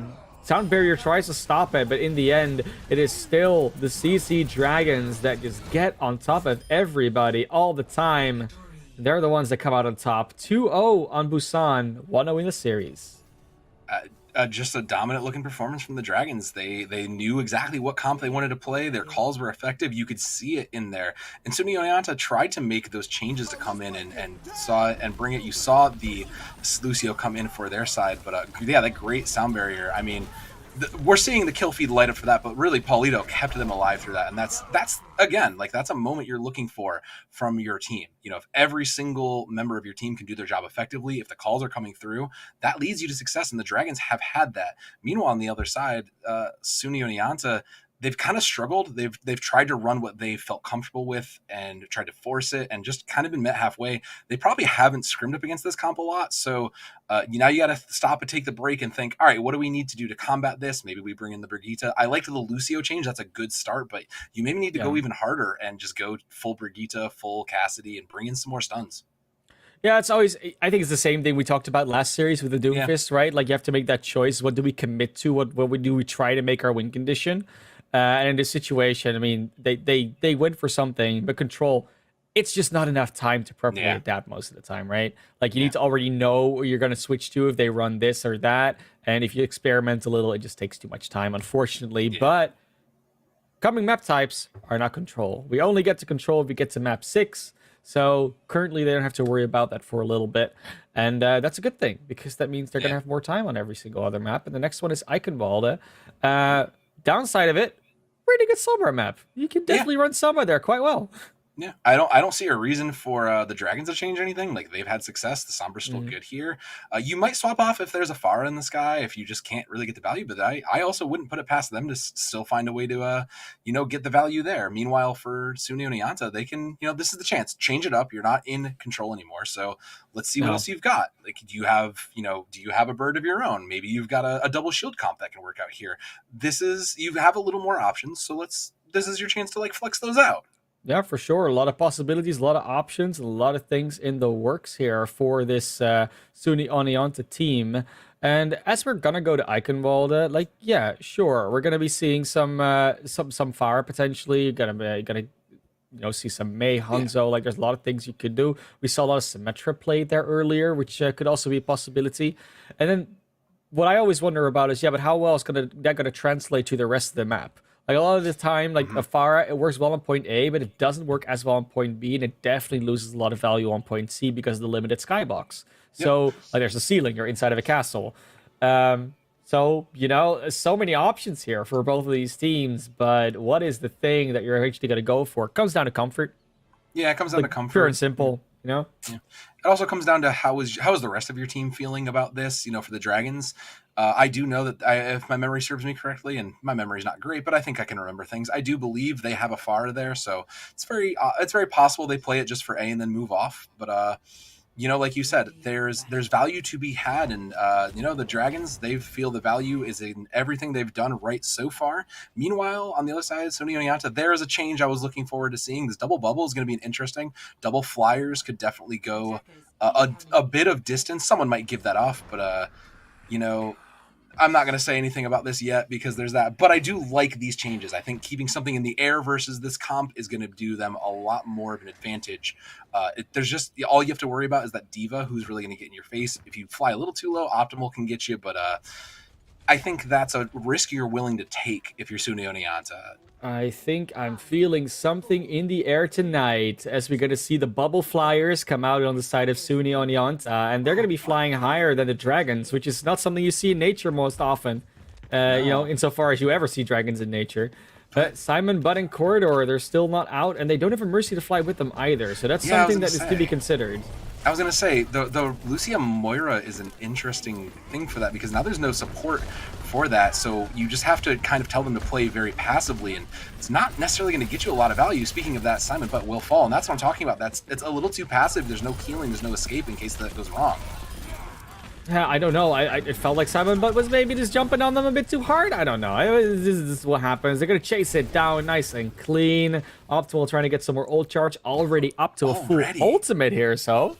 I mean, that's so quick. That really speaks to the testament of the Sombra play, like getting hacks, getting the follow-up. That's really good. And again, this will be a quick. They're in position. They have to keep spy checking this. You have to start looking now because there it is. Oh, that's 6. 6 hacked. Just a full-on destruction. They do get Paulito in the return, but that's just the taxi from spawn. Not a problem as Optimal just finishing target after target. Early Primal Rage, though, coming out from Saturnius to try and get people out of their spawn, maybe off the map even. They do get Rosanto, so they did get a couple of kills, which might lead to a quick re-engage.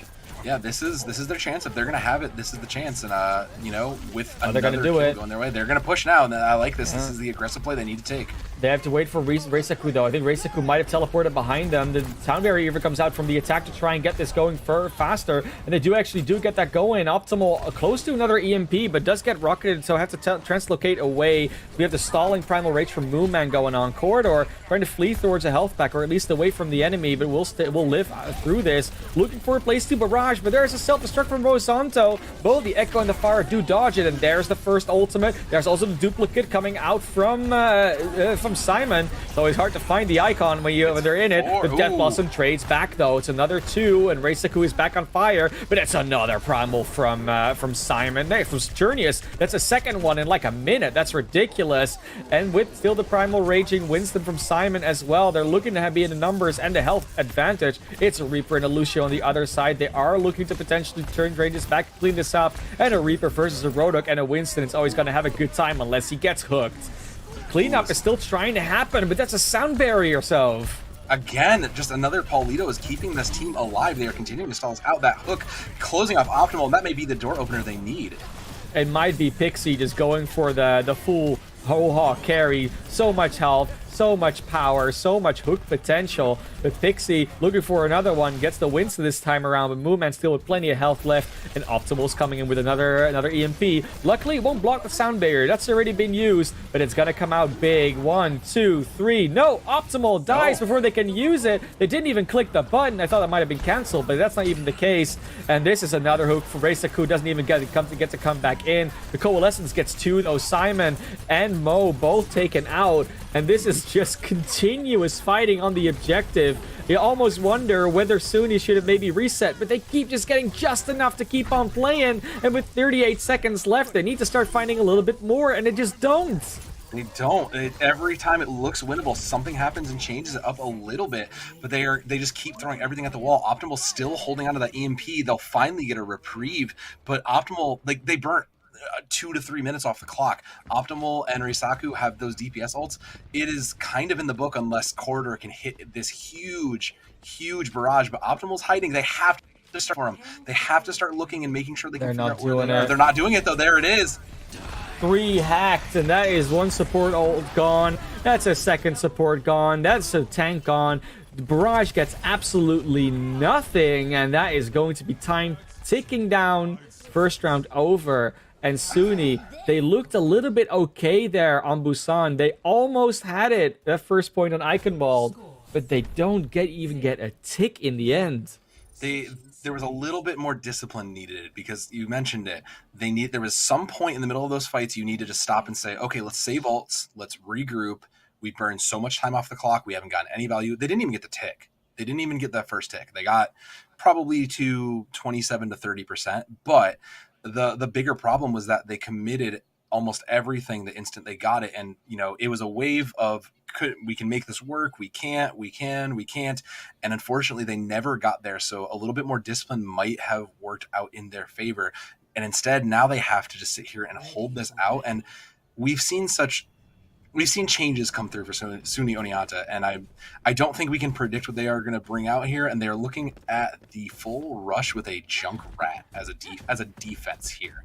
Interesting. It feels like they are just trying to put out as much damage and prevent them from getting it in. But Optimal, they need to just keep checking Optimal. Optimal has been that piece that has just burn them constantly. You need to just let somebody spy check for that. Usually you'll put a diva, if you have a brig, something that doesn't really cost you ammo, just swing and just put bullets out there and see if you can find them, because Optimal time after time continues to just get hacks, get value, and will build EMP faster and swing that economy in their favor. So you have to put Optimal in check here if you want to continue and keep yourself in this game.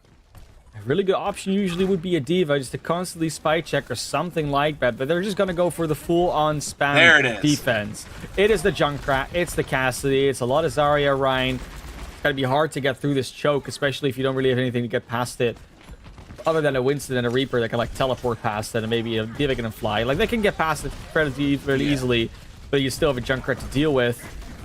Simon's just going to be lobbing nades here.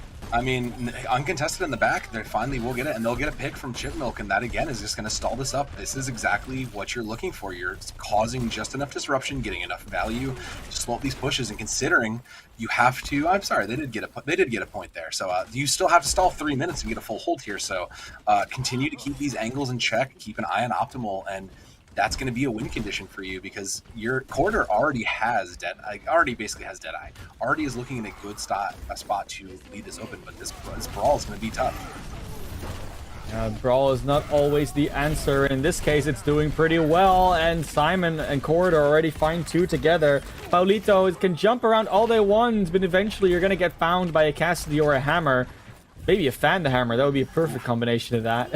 But for now, they get no eliminations, no point progress, and barely any ult charge. Like, Optimal is still on 54%.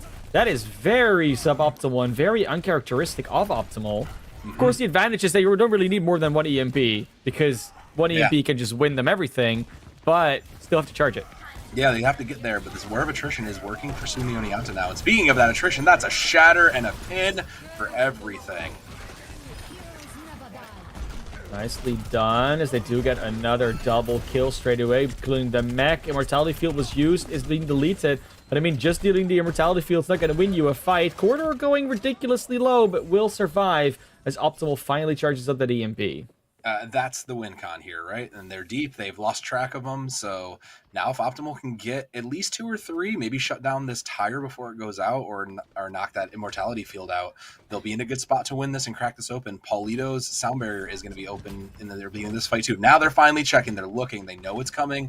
They're counting those ultimates, and this is good. This is the changes that Sunio Onyata needed to put in to make this work. Gonna try and get through this, but it's just a big Emp Matrix. 4 do get hacked, and there's finally the sound barrier from Paulito, but they don't move in that quickly. They don't capitalize on the hack, and the tire does find Reisaku. No death loss on this fight, and with all this power going back, they just get a double. They get them in the graph, and they're just gonna keep exploding them. There are still some ultimates on the side of the Dragons, but not really a lot of time to charge another EMP at least. No, now they need to figure out who their new target is, because their initial plan was to try to get this Reinhardt hacked, try and create the advantage in the main tanks. But now you have to fight this spam. You have to fight all this noise that's just coming at you, and it makes it even harder. So now you have to think, if you're Optimal, who is my next best target? I need to draw some attention.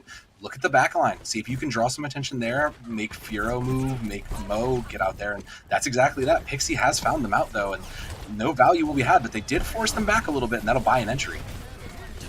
Yeah, Moonman taking the Reinhardt out, and that's a double Blood Blossom from Reisaku. Rosanto fights Simon, and that looks to be all she wrote. Unfortunately, this is not really looking like anyone is really there to contest anymore. The tick goes through, and after a arduous journey uphill, eventually the Dragons do take away that second map win. 2-0 in the series, and only 1 away from taking it home.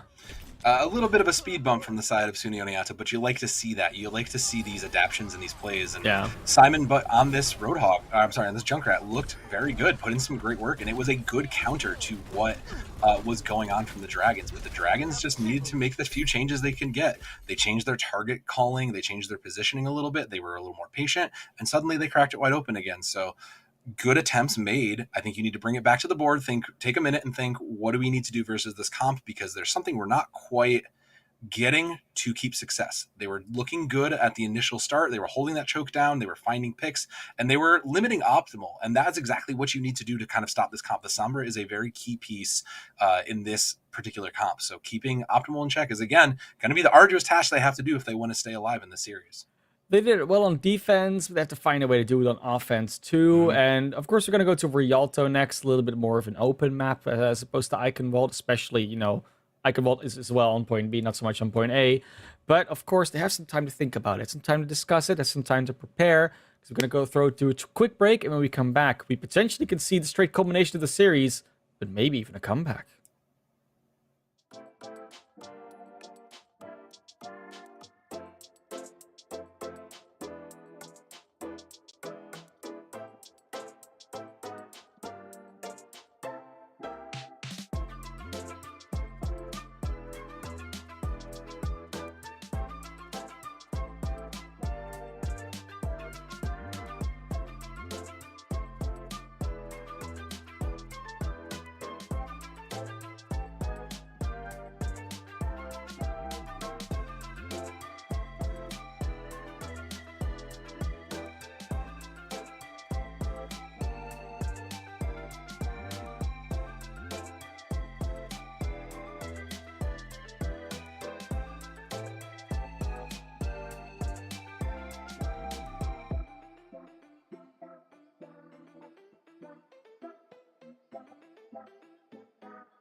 Hello, everybody. Welcome back to game number 2, series number 2 of the night between the Howard CC Dragons and SUNY Oneonta. I'm still here, man of class with Sov Denim. And yeah, we're 2-0 currently for the Dragons. They've been doing a phenomenal job, like their namesake. But there's still a pretty good chance that SUNY Oneonta can bring this back because they did look like they were figuring out a couple tricks here and there on Icon Mold. They did bring some things in, and it's worth noting for the Dragons, they're changing up their main tank. Big body tank coming in for Moonman, and Moonman, who was looking very good on the Winston, I guess earned a break. My hypothesis here is that big body tank is coming into play, probably some sort of a Reinhardt or an Orisa, if my guess is correct, which you could see the double shield here. That makes sense. There's a lot of big sight lines, and it looks like my guess was right. They are going to run that double shield on the defense, so I think this is a good look. They're going to play those sight lines, the Ashe, the Hanzo, beautiful. Mwah, chef's kiss. I love every second of it. SUNY Oneonta, they're probably teasing some different things, tossing some things out, but Pixie did look good on that hog. This isn't exactly I don't want to say a meta, but I would call this a little bit of an odd take, and they are here. I'm sorry, this is their defense. They are going to choose this, but this is a big damage comp, right? Like there's the Junkrat, there's the Sim, lots of damage out here, lots of sustain. So they want to win these longer fights, and I think that with Saturnus being on the Winston, it's going to be a little bit tougher because they have to play a lot more to those dives, and wherever they end up, they're going to have to dump a lot of those resources. Yeah, I think the big deal is they gotta have shield break, so Rosonto and Big Body Tank, fun that you have them, but there's a Junkrat, and there's a Symmetra, and there's a Roadhog, so those aren't gonna exist for too long, and all I can say about Hog is I've watched a lot of Collegiate, and even CEA Corporate Overwatch. Roadhog can do pretty well sometimes. Yeah, he can be good, but equally good. As we see now, exactly, the Ashe is also hitting some shots. Optimal no longer on the Sombra, and already looking that they're not just a Sombra one trick. Pixie having to back off together with Saturnius, but at least they're not losing too many members. They're backing up intelligently, going for the next fight as Mo just gets flanked and countered. Good pick there onto the hook, at least on the Sigma, but they're taking so much damage that the Moira just cannot heal up alone. No, there's just not enough, and Saturnus will fall from that for that reason.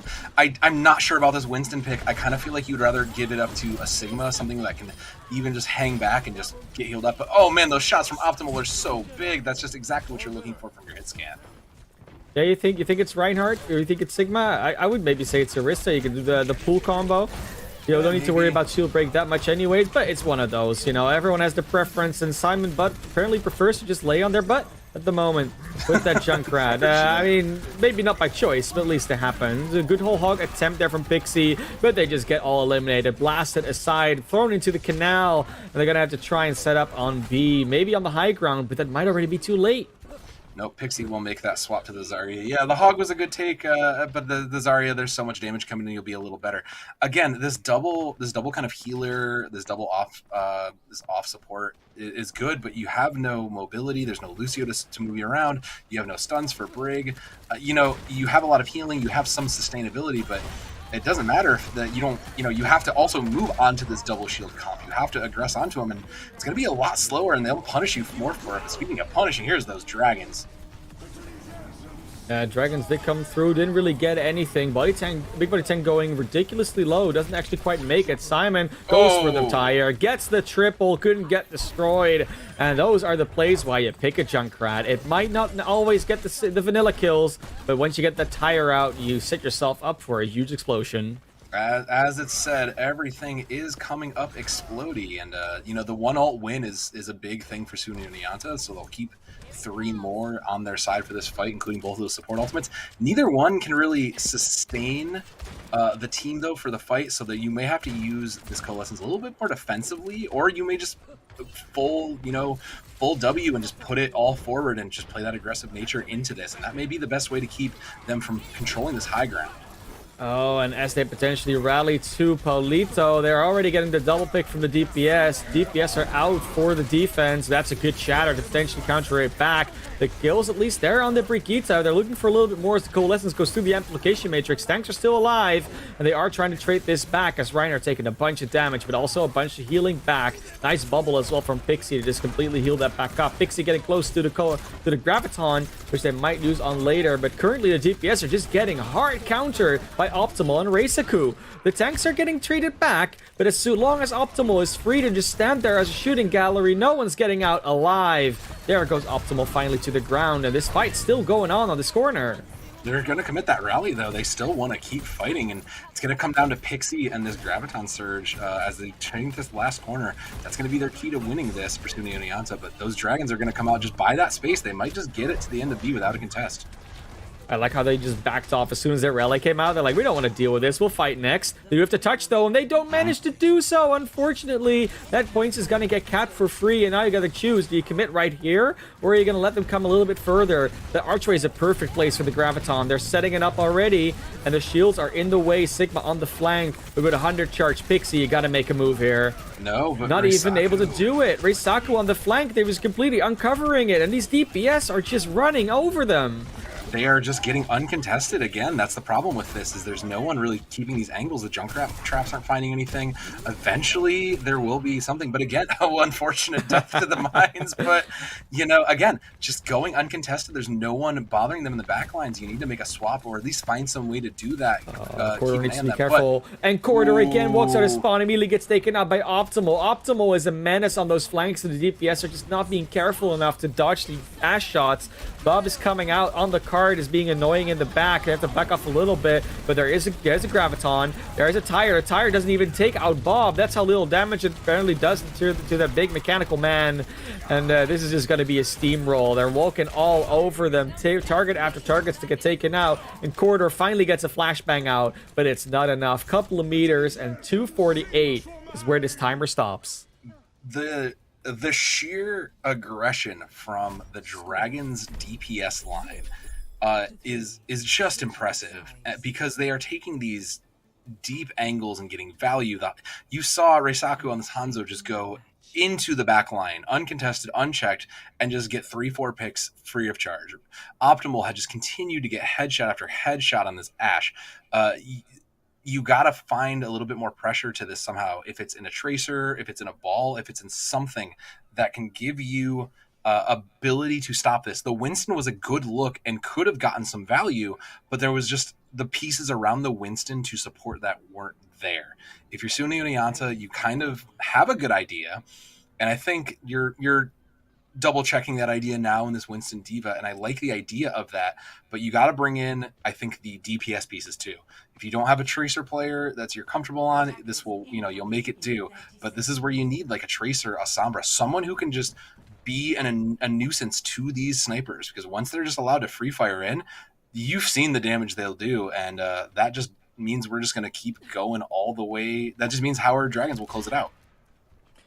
Yeah, and to be honest, like when you look at their lineup, right, like Optimal is definitely listed as a hit scan. They're really good at it now. But when you look at Corridor and also at Simon, but like, yeah, they're listed as DPS, but they're both listed as a flex and a flex DPS. So they don't really have that hit scan power. And you see that especially Corridor is struggling with like trying to figure out what they're supposed to play hero wise, like in general, like synergy wise, it's not really working out. Like Simon is getting some value, but Corridor is kind of lagging behind.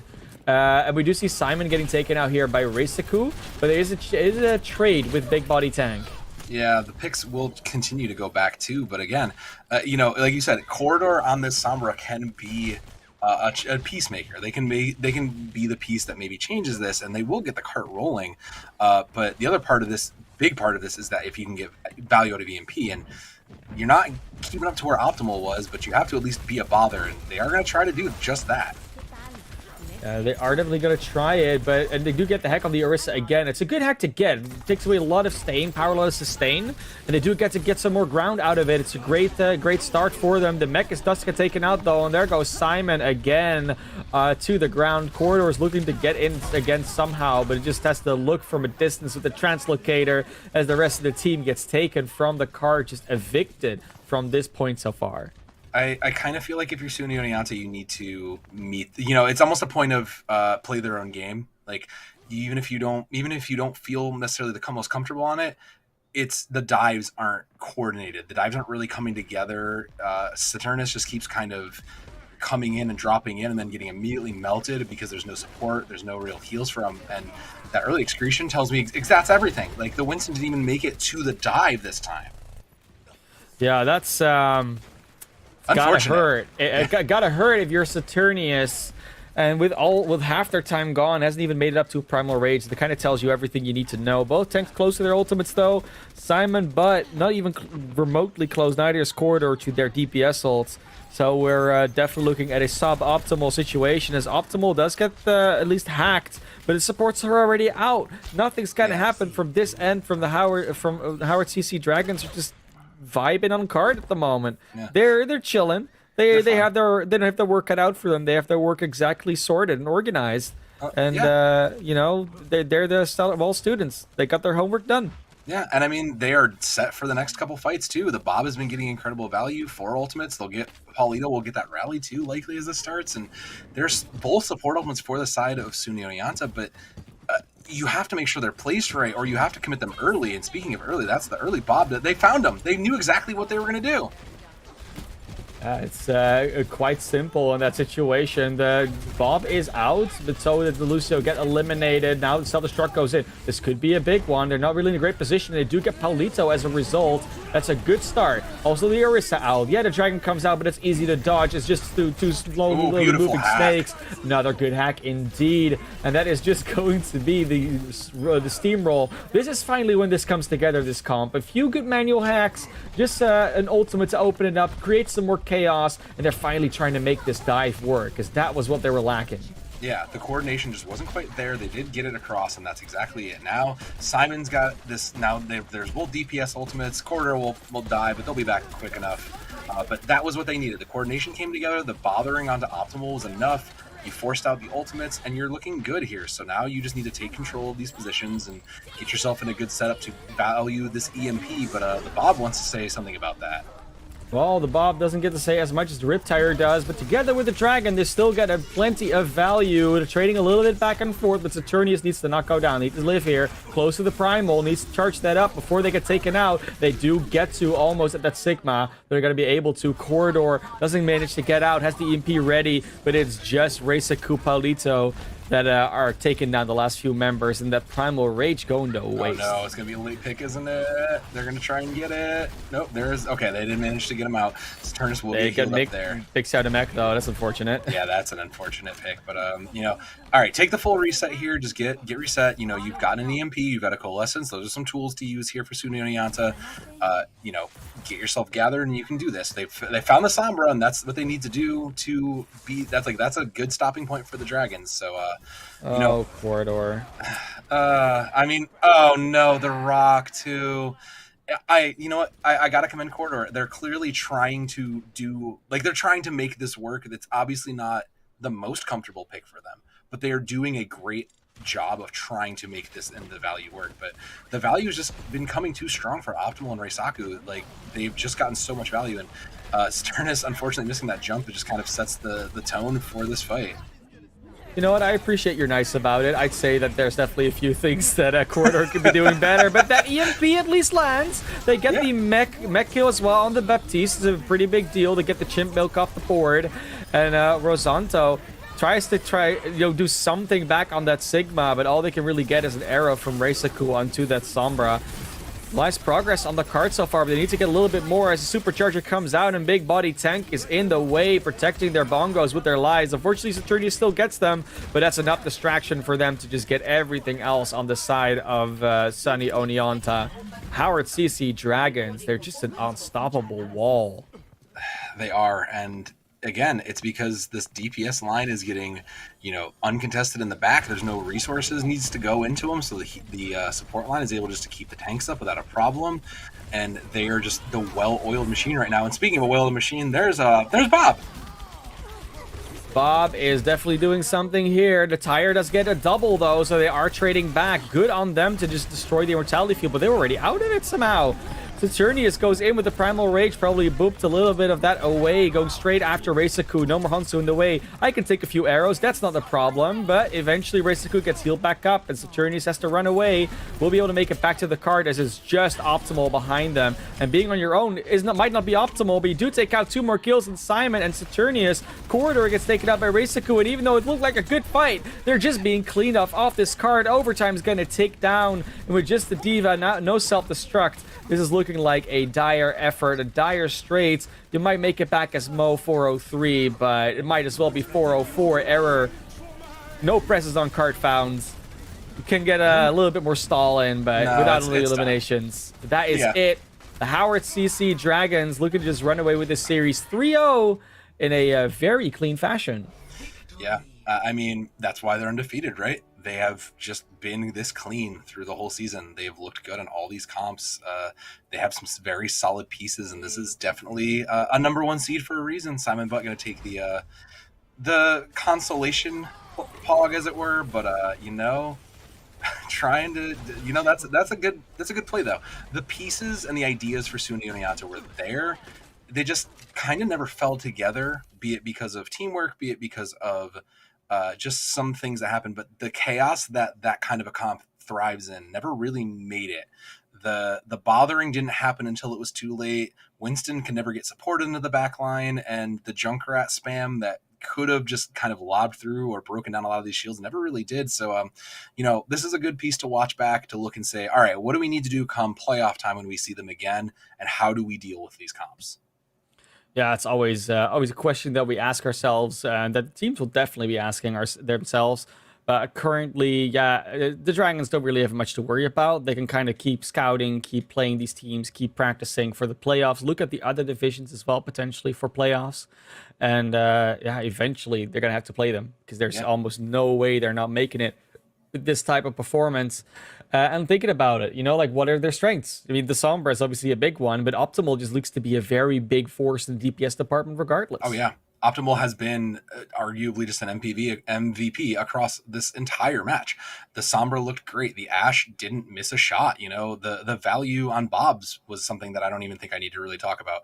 So when you look back at this and say, what do we need to do, and who is a point we need to try to get under control, Optimal is definitely number 1, but maybe you need to look at who is arguably the weaker points. So figure out what you can do to try to exploit and force attention elsewhere. Again, Sunio Niata looked good in chaos. That when the Winston was in and lived, they looked like they were able to get some value. They were able to crack open that last bit of Rialto, or that first bit of Rialto there. So again, work on your communication, bring it back, look at and think about your comps, because some interesting ideas were there. And I think you can definitely expound on those when you get towards playoffs.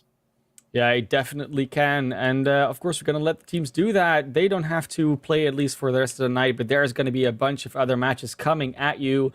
Next game that we'll be seeing here, which is not going to be casted by us, but will be coming up, will actually be, I've got it right here in front of me. Actually, no, I closed it down. I do have it here. There we go. The New England College Grims versus Clark University's Gray.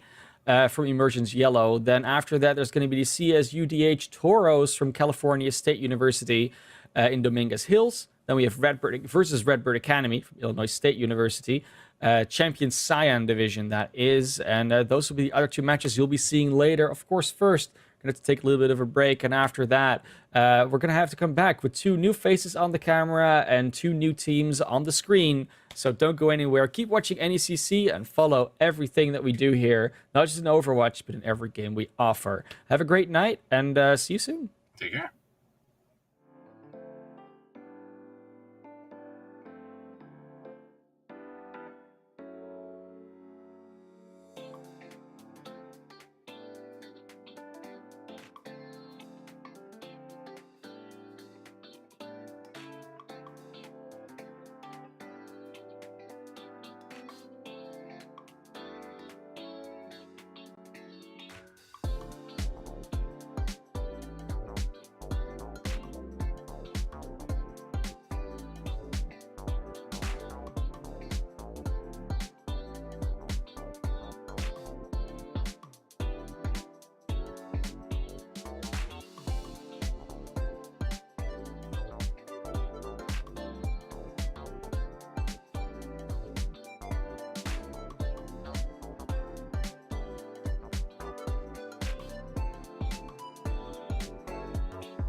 We appreciate your patience to that extended break, but we are back here for the second two matches that we have coming up tonight. My name's Jeff, alongside Lafon here. And our first match with us, at least, third of the evening, will be New England College taking on Clark University. I know my hair is long. You don't have to say I'm alongside you, though, there, Jeff. Jokes aside. No, we got to talk about the game at hand. It's good to be here in the casting booth once again, as we got a quick look, of course, at our teams up early today, right? This is match number 3, I should say. And as we get into it in just a moment, we've got the New England College versus Clark Gray here as our set piece, I suppose. Definitely two teams that are in the hunt. Hunt for at least a victory here in this part of the season. And it'd be their first victory. So one of these teams will get that 0 out of the win column today.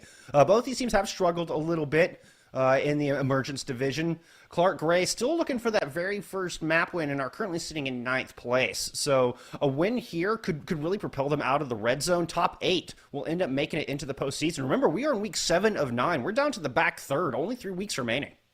Yeah, I mean, obviously for New England College, there's a little bit of flexibility here for their schedule. They're still, trying to find their footing, as it were, in terms of the games that they have to kind of play through. So they have a little bit of, a breathing room, I suppose. Not much, not to put too fine a point on it, but it's not the end of the world, I suppose, is probably a good way of putting it. You don't want to go, the faster you get that first win, though, the better. And I think for both these teams, that's going to be the top of the order today. And one thing we have to kind of talk about as we get into the teams themselves is how that, approaches into the mental game and how that's going to feature in the head-to-head matchups as well, because that's going to be a big part of it. When you're in that situation of, that 0-3, 0-4 record, at that point, you start to sort of wonder, you get into a losing position. All of a sudden, you're fighting yourself more than the opposition. So we'll see if that kind of comes into it. I think I'm obviously watching out for is the role that is most affected by the mental game in Overwatch, and it's a role that's about to be downsized in the upcoming future, and that's, of course, the tank head-to-head. Yeah, this head-to-head matchup between our two tanks, as we take a look at our rosters, is going to be, I think, the foundation for this entire series. So we're starting off looking at the Pilgrims. New England College have Coin will be taking the lead in that main tank role. And the senior has got a lot on their shoulders to try to drive this squad to their very first victory. Another notable thing to keep an eye on here is we're going to have Party picking up the DPS with Jet going to be moving down to support. Now, the only other time we've seen this team on stream, we had Jet playing DPS and is listed as the DPS. But Party was pretty lethal with that Baptiste. Definitely has the aim to make it happen. I'm curious to see how that plays out. Yeah, and this might be a case of just, a team trying to adapt, halfway through the season to figure out what's going to work for them best. Again, this team has been to that, the breaking moment of a victory. They've lost, 2-3s in a couple of their matches, so they've been there up against the win column, just haven't been able to make it count. So they're hoping perhaps a switch in roles will give them that extra little bit of punching power to kind of go into the victory column. We'll see if that kind of comes through as we get a look, of course, at the opposition, who they're going to meet up for their second team. And obviously we talked about the head-to-head matchup. That means Kamba going to be the real eyes on here for Clark Gray, a team we don't have footage on, I have to add. Bullskunk coming into this, it really is going to be a case of a team with that unknown, sort of the excitement of the surprise here for Clark Gray, for sure. We're going to be learning about them all together. First time we've seen this squad on stream, as you mentioned. And I think Kamba has to be the one to try to lead this squad to victory. That's going to be your main tank player here, who will be opposite Coin, who'll be going face-to-face. Kamba has the highest SR of anybody on this squad. So not only a leader as far as age and on the front line, but even as far as ranking as well. So the one junior alongside 5 sophomores. I mean, still looking for that first map win. Today could be the day. And both these teams have had fairly difficult opponents and now have somebody a little bit on their own level. I will say I'm going to give New England a bit of the edge here, just based on their strength of schedule. They've had to face the number 1 and number 2 seeds and the 3 losses that we have recorded for them. So they've had a little bit tougher schedule. But if Clark is going to pull out a victory, today is that day. Yeah, I mean, in all essence, this has to be the one you kind of take, right? Just build as a building block from there. Though, as we get into the match itself, Jeff, we got to talk about the map pool and where we're going to go up first. It is going to be Busan for our first map, moving through the remaining selections. A good map pool we have on our hands this week for me. I have to say, really excited to see some of these. Obviously, Eichenwald map number 2, moving on to Rialto, Numbani, Oasis, and if required, Havana at the very end. So, excited to see this one. I really like Busan as a map, especially as our opening map. It's my favorite map in the game, and I think this one really provides a level of variation compositionally that for teams to kind of execute with, that I'm curious to see if it kind of comes into play here. And coincidentally enough, that was our starting map way back in week 1 when we saw New England College last play on stream. They ran a lot of Reinhardt D.Va on this map. We did see a peppering of Wrecking Ball come out of them later, but as far as Busan, it was just May Reaper, Reinhardt D.Va, running it up the mid, and just trying to get that brute force approach. So, I'm curious to see if they've made any changes. I mean, granted, that was nearly 2 months ago. There's been a lot of growth since then. There's been time to make some adjustments. And coming into downtown, already seeing some of those changes where we saw the Ryan D.Va here before. It looks like they are going to come out on that Wrecking Ball with Shadow Storm on the Tracer to try to back them up. That's actually something I wanted to highlight too as we load in. The meta has been adapting, remarkably consistently for Overwatch in the most recent time, right? We've seen teams start to move towards more mobility-based compositions, right? Obviously, the Reinhardt May is still really good on mecha-based, so you can run that if you want. But as we get into downtown, as you highlighted, it's going to be all-out aggression here. Winston for combo, Coin on the Wrecking Ball, so New England will have a little bit more disruption. Clark Gray obviously playing for a more initial point-of-spear type approach, as we are now underway. And one of the things I'm really keeping an eye on here is the coordination between your main tank and how well that head-to-head matchup goes, but also how Atlas and Shadowstorm are going to couple with that main tank. And the coordination between the Tracer and your front line, be it the Winston or the Wrecking Ball, very important to secure picks. And early picks can mean everything, particularly in this early control stage. Point is now unlocked. New England have positioned themselves on the objective to pick up that valuable force control, and they're already building percentage before this fight even really breaks out, Lafon. Yeah, Jet's been doing a ton of work, actually. Forces recall early, so now Atlas will not be able to put as aggressive a position as they'd like for the next 4 or 5 seconds, and that's going to give New England College a lot of space to work with. It's a bit of a farm session here. Peachy Pixel's trying to build up that nano boost, and I expect Clark Gray rather to use that as the real initiation engagement tool once they give it and apply it to combo. Yeah, New England College need to get a couple picks here. It'd be ideal for them to find some picks before that nano comes online. Looking for it on that high ground. Recognizing the rotation from Clark Gray, who are starting to surround. You see Coin going up again. But Coin needs a big bionade. Has to get out of there and just find cover immediately. Now the nano is ready to go. And this should go on to Comba and initiate the assault. There it is. Into the air goes Comba. Into the back line. Off the map. Oh my goodness. Coin with a great read. Sends Comba right in front of the train. And everything just went horribly awry for Clark Gray. And I suppose that's one way to give a tank a ultimate off the nano boost. Unfortunately for Clark Gray, it's not the tank they were hoping for. Instead, it is going to be Coin who gets the minefield and applies it immediately to the objective, which is going to get the round hold. And I mean, big ups to New England College there. They're going to be able to get up to that 65, vaunted 70% marker off of one fight. Really, so this is going to be, essential for them. And I mean, coming into this next one, they're looking pretty good. Obviously, the Pulse Bomb is going to be good for the duel, try and get an early pick off, but I'm keeping an eye out on Jet's Transcendence. As long as the Bionade can be blocked, New England College is going to have a lot of survivability in this next fight. Puts a lot of weight on Nyland's shoulders. Pitchy Pixels could just negate that Transcendence with one good Bionade. They've had a few already here in this opening round, this opening sub-map. Shadowstorm along the outside. Oh, Atlas got stunned out of their Pulse Bomb. That one goes to waste as Party lands the Fan the Hammer. Now Shadowstorm in with eyes on a D.Va. Discord on that D.Va as well. Gets D-Mech. Gonna go ahead and use that self-destruct. Recall available. It's a little early. Okay, still managed to find it. And Clark Gray get off the point. A clean 100-0 here for the Pilgrims. Yeah, and I mean, I think the most impressive part about that is that we got 2 fights that round, right? Like, that's not often. Yeah, it's not often we say control, a map that really favors a level of consistent aggression. It's not often you see only 2 fights taken on a round, but New England College, I mean, they get to the point early. They play the zoning, they play the zone a lot more efficiently, and then that pick off by Coin onto combo, knocked off the map. That's a tough place to be. And Clark Gray never truly able to reset to bring themselves back in. They're going to make an adaptation going into round number 2, though, as they go over to the Reinhardt here. The one thing to highlight, of course, is that it is going to really be down to Olangara on the Cassidy to be the real point of pressure for the high mobility players of New England College. NECC obviously trying to pull up the slack as on the Brigitte, but a lot to ask of one player. And it just goes to show how much they're trying to counter this Tracer coming out of Shadowstorm. With a couple of people who can do it and keep Pitchy Pixels alive, which is just crucial for keeping this brawl composition in the fight and having that sustain. Clark Gray taking up drum first. Once again, New England are going to move on to the objective. And Athos taking a few shots. I'm having a little bit of feed issues. Lafon, if yours is any better, you might want to take over here for me. I unfortunately have to acclimate the idea that it's not much better for me at this point. But at this point, you can see New England College doing the surround sort of situation. That's great from Shadowstorm, actually. Full utility out of Clark Gray. And on top of that, they've gotten the point early here. And once again, through first fight, they're just going to be racking up percentage. New England doing it. Look at Jet also, up to 70%, by the way, with their ultimate. So Zen doing a ton of work here.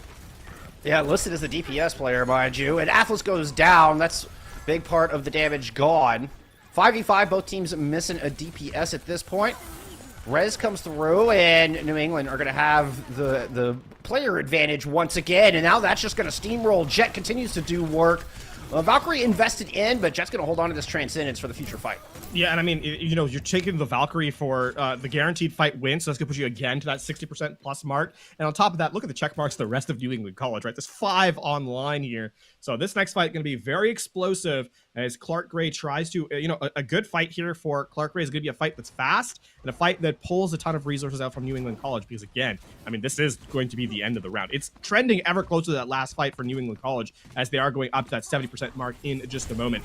Definitely need a big pick-off here from one of the players on Clark Gray.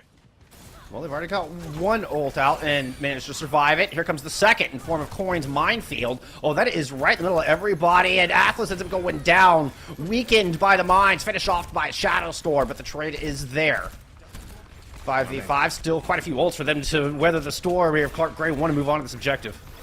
Yeah, I mean, here's the thing. We're going to see a big pick off of his Deadeye rally. All 3 ultimates committed from the supports, but Jet denies it all with just the Transcendence. Huge value coming out of Jet. Now self-destruct thrown in. Takes down Nyx as well, who was had just finished up or just released that rally. Now Jet comes through and finds 2 more picks. Outstanding work coming from Jet on the Zenyatta. And this overtime is going to be short-lived as Clark Gray are just petering on an attempt, you know, put every last breath on this point. In the end, their efforts will be in vain as New England College are going to pick up Busan in 2 100-0 victories.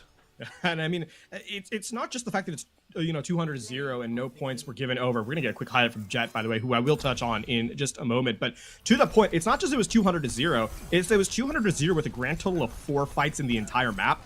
That's remarkable stuff, right, from New England College, just slowing the game down tremendously, that they deny their opposition any real position on the objective. Some great shots there from Jet as well. You know, you mentioned the DPS position that they sometimes take, but I think the Zen keeps them right at home as they clearly were, you know, putting shots downrange fairly effectively, and obviously this orb's so valuable. So New England College definitely in a very strong position here after map number 1. Well, and one could argue that the Zenyatta is a 3rd DPS in a lot of circumstances and in a lot of ways. So, yeah, Jet, absolutely, well, just taking it to him, really stepping up to the plate. And I think a lot of the 100-0 aspect in only 4 fights comes down to Clark not challenging that objective early enough. You're giving up that first control for free, and last I heard, I mean...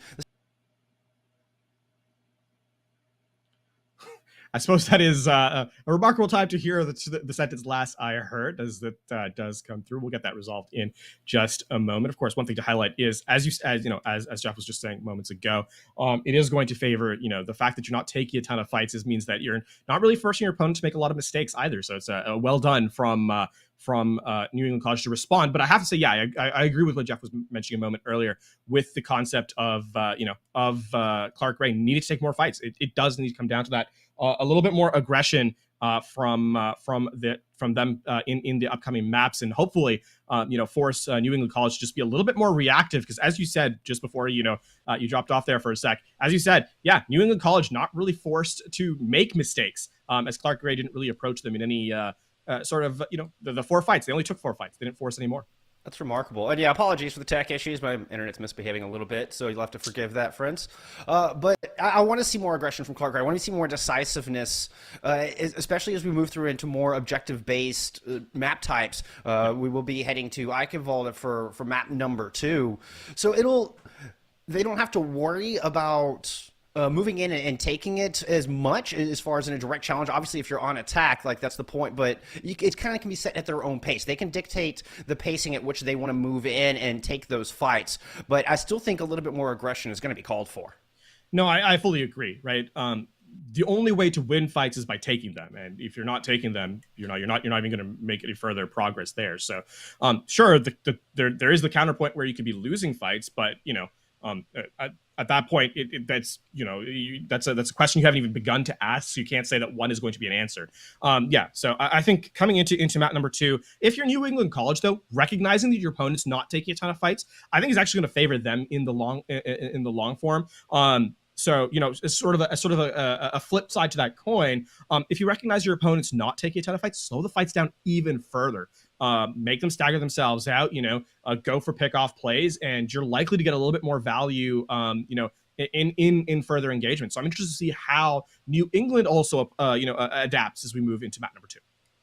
Well, and you can get that value just by keeping your opponent off balance. And with the wrecking ball composition, the highly mobile composition that we saw from New England College there at map number 1, they are perfectly suited to do that, to go find some exit picks, to really put pressure down for long range. They can afford to get a little bit deeper when they're trying to get cleanup kills and get a little bit closer to spawn doors or push further out into the map from the attacker's side of things. New England College are in a prime position here, and if they can capitalize on that slow pace, it's going to make life really, really difficult for the Cougars at Clark University. Yeah, and I mean, speaking to that point, though, I think that for Clark, they need to. I'd actually like to see the Orisa come out from them a little bit, right? If you're not going to take the fight anyway, put yourself in a position where that style of gameplay is going to fit the composition you're set up with, right? Overwatch is not just about the correct composition. It's also about the correct style, team identity, your risk assessment coming into engagements. All of these and more are sort of ideas you have to acclimate yourself to as players. And for Clark, if your identity is going to be a very slow, methodical team, which is fine, you just need to play a composition that I think flavors that style just a little bit more. So we'll see if they make those adaptations in map number 2 as we get set to go underway in just a moment. Oh, and that's such an important facet. Team identity, I think, is something that often goes overlooked, and is so important to finding success, particularly when we're talking, we're in the Emergence Division. This is roughly gold. There are 1 or 2 plat players mixed into this lobby, but for the average, this is two gold teams. So having that identity is extremely important into finding success. And when you're talking about slowing things down like that, I'm thinking shades of like Season 1 in YXL, where they played really slow, really methodical, but they made a style all their own and found great success. Their most successful team through the regular season of the inaugural season of Overwatch League, and I could see the double shield serving Clark Gray, very well on that. Who are going to be starting us off on the defense? They are going to don the blue jerseys here as we head into map number 2. Looks like they're pulling out double shield, but it's going to be the Celtic Pride version of it, with the Dutch Sigma coming in for the off tank, and then of course you got the German Crusader of Reinhardt and Comba.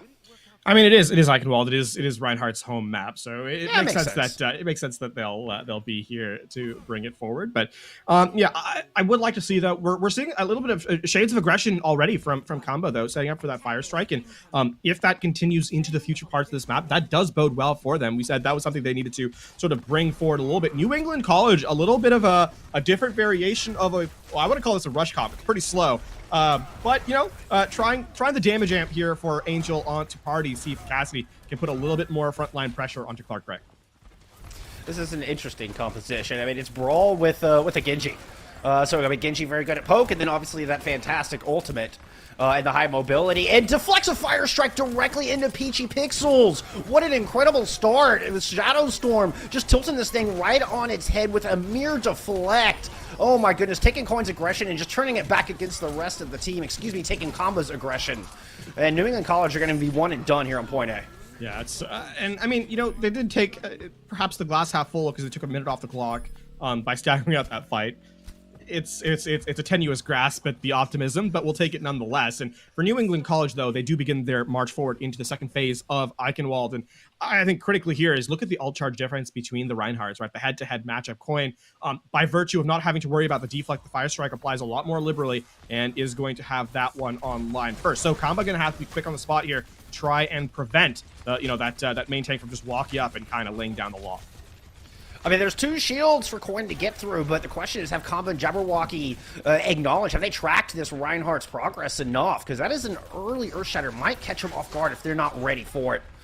Some early poke damage coming in from the top. Go ahead. No, Clark is likely going to use this Dragon Strike here to just slow down the objective as they try and push through the castle, which I would like to see them do. You can see Atlas, hovering over, looking for that opportunity. The Sonic just looking for, where's the best angle to go for this Dragon Strike. Oh, Kama is the recipient of a solo shatter. But it's Coin who actually falls, as the rest of the team dropped off the high ground in good time to support the main tank. Shadowstorm now going to try to get things done. Gets stunned initially, but does eventually chop down the brig. Coin's back on the battlefield, and Shadowstorm has once again won it here for NEC. They're going to continue their march here through the streets.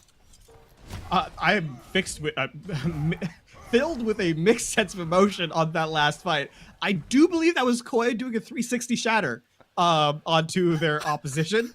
Okay. So, Okay. There's a recontest available here for Clark Gray. We'll see how well they make of it. It's already combat down, though. Oh, they spin dragons to do it, too. New England have stepped off the opponent momentarily. Okay, but the recontest doesn't come through. Could have been a mistake if they'd given time for the defense to emerge and actually contest Cart, but they pick up the kills and continue on into the castle. Counterpoint, they also got the rally out of NECC, so perhaps stepping off the objective long enough to give them a false sense of hope, so they walk through, was the right play, right? Fair. I say that tongue-in-cheek, of course. It's not the right play, but it's funny to assume. And I mean, now Clark Gray in a bit of an awkward position. They have the Ant Matrix, they've got the Gravitic Flux, tools they can definitely work with, but look at this. New England not giving them any space to work. A big Earthshatter off the rip. And a bigger block coming in, as Kama is able to read that one. Ant Matrix up here for the defense. Jabberwocky has a Gravitic Flux ready to go. Is going to initiate with it. I like this aggression. Is what we want to see. Finds both supports with it. The Sleep Dart misses. Valk used to try to keep that team alive, but it's not enough to save Coin. And Clark Gray are starting to push in here. Nice flash and the subsequent shot. Hardy trying to bring this back. Does get 2 with the Deadeye. Coin takes down Nyx as well. Oh, man, what an important res to get Coin back in this fight. The Nano invested onto the Reinhardt, who's now off in the corner. Kama goes down 98% to Earthshatter, and this scrappy engagement is going to favor New England in the end. A big anti-unit as well from Jet yet again. They're not saying done. They are not going to give this one up. Nyx will come back for 1, so this might actually be New England forced to retreat, but look how much progress they've gained. And yeah, with the Deadeye elimination, I think this is going to spell the end of it. A bold attempt at a res, but Jet, the Ana player all alone, going to get isolated out. And yeah, that's at this moment, it is not much more than the pleasantries. Jet will take 1 for their trouble, though. So,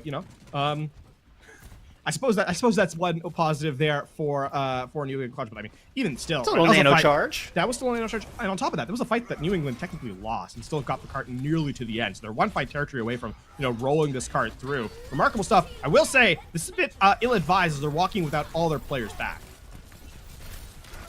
I think trying to get Shadowstorm up to the rest of that blade, if I had to guess, but the rally from Nyx certainly caused the retreat and caused New England to think twice about that decision. Comba uses Shatter at some point, by the way, so that's not in the play. Oh, but Coin goes down. Huge kill. Now the Nano Blade comes out. Oh, Jet just got that up wicked fast. Able to slice through Nyx, slice through Lungar, looking for a third. Shadowstorm does it again, and Clark Gray still just have no answer for this blade. Shadowstorm. Yeah, I mean, they even get the Resurrect back onto Coin for the 2nd time in a row, so the Reinhardt is back alive. Will have the Earthshatter self-destruct on top, and yeah, that's going to be the round closed out pretty quickly there for New England College. Stepping your toes there a little bit, Jeff, but we brought it back at the end. And Clark Gray, unfortunately, have to, pull out the same kind of attitude as they go back on their attack run, because 247 on Eichenwald is a pretty respectable time bank. I would agree with that. That is a very healthy time bank indeed, and Clark Gray have their work cut out for them. They started to do some shades of the thing that we were talking about. We saw flavors of them getting a little bit more aggressive. I mean, I'm thinking, Jabberwocky with that Gravitic Flux, trying to open up that fight on point C. I liked the drop down from the bridge that we're currently looking at on your screen on point B. So there was some good things to highlight, but in the end, they just weren't able to stay on top of it. Angel Dave getting off some fantastic reses. Those early kills on a Coin are crucial, but Clark Gray aren't following up on that to push their advantage. And Angel Dave's able to bring Coin back, like you said, 2 times in a row in 2 very important fights. And I mean, you talked about the Season 1 Overwatch League, at the top of this map, and I have to say, there's even more shades of that style trickling down into this game itself, right? It's that Cyan is playing that really aggressive style and being taken out. Sure, yeah, absolutely. However, that's taking a lot of resources from Clark Gray. We saw the shield bash used. We saw the pin from Comba used a lot of the time. Fire strike, oftentimes the immortality field, etc., etc. All these resources are taken away, and then New England College will just hit the go button once Cyan is down, sending Shadowstorm in with the Dragon Blade and other impact utility, and the resurrect for Cyan is back, so it undoes it all. Clark Gray gonna have to be a little bit more efficient about that early elimination onto Cyan in the latter half of this map. Cyan setting him up, Shadowstorm knocking him down. It's been the story so far of Active Volta. Clark Gray on the attack, not making much changes as far as their composition's concerned. Early purple, just massive. Jet's been outstanding in that support role. I can see why they made that swap between them and Party. Slowly but surely, Clark Gray are working their way in. They find a little bit of space to work with, but now they have the hardest part of point A to tackle. It's slowing things down though is our New England College, right? They're not over aggressing into this. Langara trying to pick up an elimination, but the shields still holding strong for the moment. Going to cause a rotation here. I think Clark Gray looking to go through that left-hand side. Have an Ant Matrix coming up soon. That one from Pitchy Pixels. Excuse me, had a frog in my throat there. Could be the way to break this defense open. Comma goes down low, able to get healed up. Ant Matrix online, ready to go. But there's a Nano Coin running right at him, who now has Shatter ready to go. Already hammers down 2. Make that a third pickup, as Coin was the one to initiate this fight. Tired of waiting around, New England College take the fight themselves. Yeah, it was a bit of a dance between the two squads. Never really truly taking the first fight, right? Just the setup phase the entire time, and then all of a sudden, this is sort of a mirror of how that first round went on Busan, right? Wait for those first support ultimates. This time, though, the Nano Boost provides a little bit more value. Jet comes in with the initiation onto Coin, and Peachy Pixels can't really respond in time with the Ant Matrix. So New England used one. Eyes on Coin. They know the Shatter's online. When a Rhino swing with an Nano Boost, they're going to have it. We'll see how well they can block it, and the answer is they can't. Everyone down. That was nasty. I felt that in my soul, Lafon. Oh my goodness. That was remarkable stuff. That was really nice from New England College. There was no setup for it either, right? Just walk it forward, see Clark Gray's looking the wrong way, and lay it down, and that's just the fight over before it even begins. So great stuff there from New England. That's one ult that will win a fight out, and they get the Ant Matrix or Peachy Pixels as well. So Clark Gray having a lot of ground to make up here. And they've got to find an answer for this blade that's about to come out. Jet is very close to the Nano to enhance it. Big bio-nades like that keep pouring through. They're going to have it in no time. Nano ready to go, but the Shatter comes through. Coin goes down. Shadowstorm and Jet affected as well. If they could get Jet with his dragons, but no. Jet is elusive, and everybody from New England College back up. Now the re-engage coming through as the blade is drawn out. Nano invested as well, but it's Langara who's able to counterpunch back. Kills going for both squads. Rez comes in. This one onto Party. Gets some extra punching power back in for the defense of New England. They've staved off Clark for now, but there could be an opportunity for an attack here shortly. Oh, but they're resetting. Oh, this is not good. Atlas was caught off on islands. There wasn't really a way for the Hanzo to get back. I think they were trying to avoid getting staggered, but they may have been in a power position, actually. And Atlas is going to switch over to the Junkrat here. New England College has been allowed to full reset now, Bullskunk, and that's an awkward position to be in because Clark Gray, his last 45 seconds on the clock, and, yes, they have some tools to work with, but this needs to be the fight they win. This is definitely their best chance, and that rally is going to go a long way. Coming out of NECC now. Gravitic Flux over the top. All but 2 able to get away from it. The heals are there. Nice pin onto Coin. Oh, ends up getting Shadowstorm with that as well. Coin falls, heals gone. And Clark Gray might have just done it. They used the rally and the Gravitic Flux to great effect and are getting this cart rolling finally. Yeah, it's good to see the cart moving forward. So it's still, the map's still very much alive. And while there is momentum, there is hope, as they say. Clark Gray going to try and move through Castle now. I would like to see, aggressive push-up from them. Good to see that, Jabberwocky taking space. It's what you like to see. Obviously, the DPS from Langara, but another big anti-nade into the back line. And I don't know that they can get through without being unharmed here. No, and Coin is going to get an early pick and has that Earth Shatter. This one does get blocked. And a nice sleep there. Pin, though, and Kama goes down. Coin has been absolutely winning this head-to-head of the Reinhardts time and time again, and it's doing superb work for New England. Yeah, a bit of a meat grinder of a hallway there, isn't it?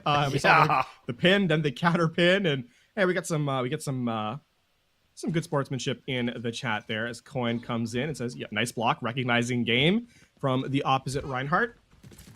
So they are definitely playing, the head-to-head matchup may be favored one way, but clearly the sportsmanship is bi-directional. Now, New England College, again, have the high ground control, and Clark Gray trying to force them off with this Riptire. Going to circumvent the Diva. Looking for something a little bit more squishy up top. Can't find really anything. There's Coin, though! Oh, Coin stuck their nose out at just the wrong time, and Atlas is going to take advantage of that one. Clark Gray have to push on this, though. They can't deny res. Coin's back on the battlefield. Now, the Shatter did come through, and a couple kills on the back of it, so Ana is out of there. Angel Day's Valk is about to fade. Not a whole lot of sustain left here for New England College, and Clark Gray win themselves another fight. Coin will take down Kama, but I don't know that that's enough on the retreat. Oh, the Deadeye, though, from on high is going to find a one. They're right back in it. That could have been a lot worse, but we have Coin still up. They're still winning this. The Shatter insta-kills Langara. Is starting to hammer down more. Jabberwocky Purple, just no reprieve, no escape. And Coin gets a nano boost just to clean this thing out. So we do get a nice little pin. Combo wanting some revenge, that head-to-head on the Reinhardt. It's much a mental game as anything else, but Coin still winning the day here for New England. And Angel Day, though, speaking of days, is going to be the one going a little bit wild on the movement there as the Mercy stays alive, goes down weak, but does not get taken out. So New England College do not have any players eliminated from this engagement. So we're going to have a true 6v6 head-to-head in this final fight of the second phase, one way or another. 17 seconds left. It needs to be good here for Clark Gray. And I like that rotation. Good approach to start things off, switching things up. Ant Matrix is a little far back, but they're able to push Coin past it and find that kill as soon as they step beyond that threshold. Atlas with another tire. Had good success with the first one. A big one here. Might just be point B. It's going to pick up Jet. That's the next priority pick you could get. Main tank down, as well as the Auto. Kama throws down a Shatter into the back line. There goes Shadow Storm. That was mid-blade. The blade is now gone. For the first time, they're able to deal with that great ultimate. And Clark Gray really starting to put things together here in this point. Yeah, I mean, you can see Coin now, softly retreating as they don't have any chance of taking this 1v6. Stay on the cart, please, Clark Gray. We don't want to see any last-moment effects. Nice block there from Kamba. And that's going to be the tank down, taken out here as Clark Gray continues their march forward. Oh, I like that little counter charge as well. It was NECC who actually shield bashed to counter the Reinped. Allowed for that kill to open up, which is giving him a chance here, but the DPS in New England College are starting to bring this back, and Coin is back on the battlefield. Time and time again, Angel Dayer is getting away with these miraculous reses, and it might just be map winning here for New England College. Combo trying to bring this thing back, looking to chase him down, has Zero Shadow, that's going to take down two. Angel Day, the only surviving member, and Clark Gray survived by the skin of their teeth. Oh, that was, definitely heart in your throat kind of situation there for Clark Gray and their fans alike, as that was down to the final moments. And a reminder, overtime ticks away so very rapidly in those situations, so it's good that they had the presence of mind to stay on the objective even all the way through. Now we're going to see some swaps coming in, though. Clark Gray moving for those mobility, nano boost onto Coin. They want to stop this third point right here. Trying to hold this corner and just keep pressure down. I mean, Coin is forcing back the entirety of the team. Even a pick on the Langara as well. So one player advantage here for New England, and a huge Bionade in the back forces out the Immortality field. Now there's nothing to block these Dragons. They're all caught in this tiny room, Lafon. This is disastrous. Now Coin free to move in and clean up whatever's left. Yeah, I mean, now we have to kind of face the real truth here in that the last 30 seconds, it means that the objective will not be captured with time remaining, and that means that there will be no attempt at a second attack for Clark Gray at this point. The best they can go for right now is a draw. We will get back into the action as swiftly as we can. Obviously, there are some tech difficulties, so once those resolve, we'll be to the action once again. But highlight to New England College has been, we talked at the top of EV map number 2. We talked at the beginning of Eichenwald about how, Clark Gray wasn't taking a ton of fights, and how New England College, if Clark Gray sort of had that adaptation, came through with those more frequent assaults onto the front line, how can they respond in kind? And I think for New England College, they've done exactly what we've kind of suggested they should, and that is extend those late fights, just force things to be a little bit more chaotic, force mistakes, from Clark Gray, and as a result, they're now sitting in this a winning position. Honestly, in the third phase of Viking World. And are coming up on a couple of good key ultimates. Jet has been truly outstanding in the support role, and really enabling Coin to win a lot of these frontline matchups against Comba. Of course, you do have the unfortunate DC we're seeing on your screen, which I honestly didn't see how close Jabberwocky was to Gravitic Flux, but I don't recall seeing that in the previous fight or two. So I'm having to guess that they were pretty darn close, if not had it online. So that is just unfortunate. But New England College, nevertheless, have been controlling and certainly setting this pace nicely. It is true. I mean, I suppose to reference that Jet play, they've really been quite lethal from the back line, right? Perhaps channeling the DPS tendencies, but on the support role. And I have to say, even with that, the balancing game they've been doing with the damage and support has been impressive. So definitely a highlight player so far in this match, and we'll see if they can continue. But we are back underway here. Jabberwocky will reset their progress. And speaking of reset the progress, the cart is moving back to the second start of this third phase. And I mean, Clark Gray need to be really quick here with their approach. Yep, less opportunity. They need to win every fight from here on out, even just to enable that draw. It's going to be the Ant Matrix, but it's really far forward. Not getting a whole lot of value out of that one as Coin can just hug the corner. Now the rally is up. 2 support ults and no kills on the back of it just yet. There we go. Jabberwocky lands a nice creation. Rocks Coin to the core. They have to deny the res, though. Valk out from Angel Day. Coin gets back on their feet. They're going to have that Earth Shatter. It looks like they do a good job of protecting it this time, and it's just going to be a natural respawn. So the cart's going to drift around this last corner. Tire out from Athlas, looking to seal the deal and try to push this into this final phase. Oh, it gets taken out. A great shot, but the Earth Shatter from Combos gets value. Takes Milan out of the mech.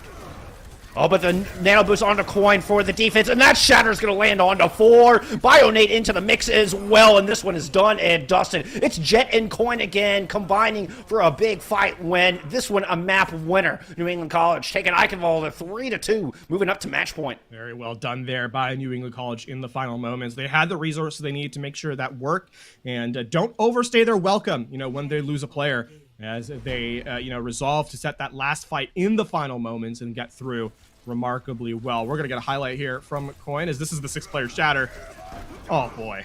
Yep. Yeah, it was just the timing of the Ant Matrix read perfectly. Coin knew that a Fire Strike was going to be coming. The moment that Ant Matrix came out, your first instinct as a Reinhardt is to try to get that 200 hit point Fire Strike, called a Wind Scar in some circles. I love that name. It's a fun little anime reference, but it's insta-kills, and he's squishy back there. So you know that's what Cabo was looking for. Coin lands that Shatter, just a pixel-perfect timing.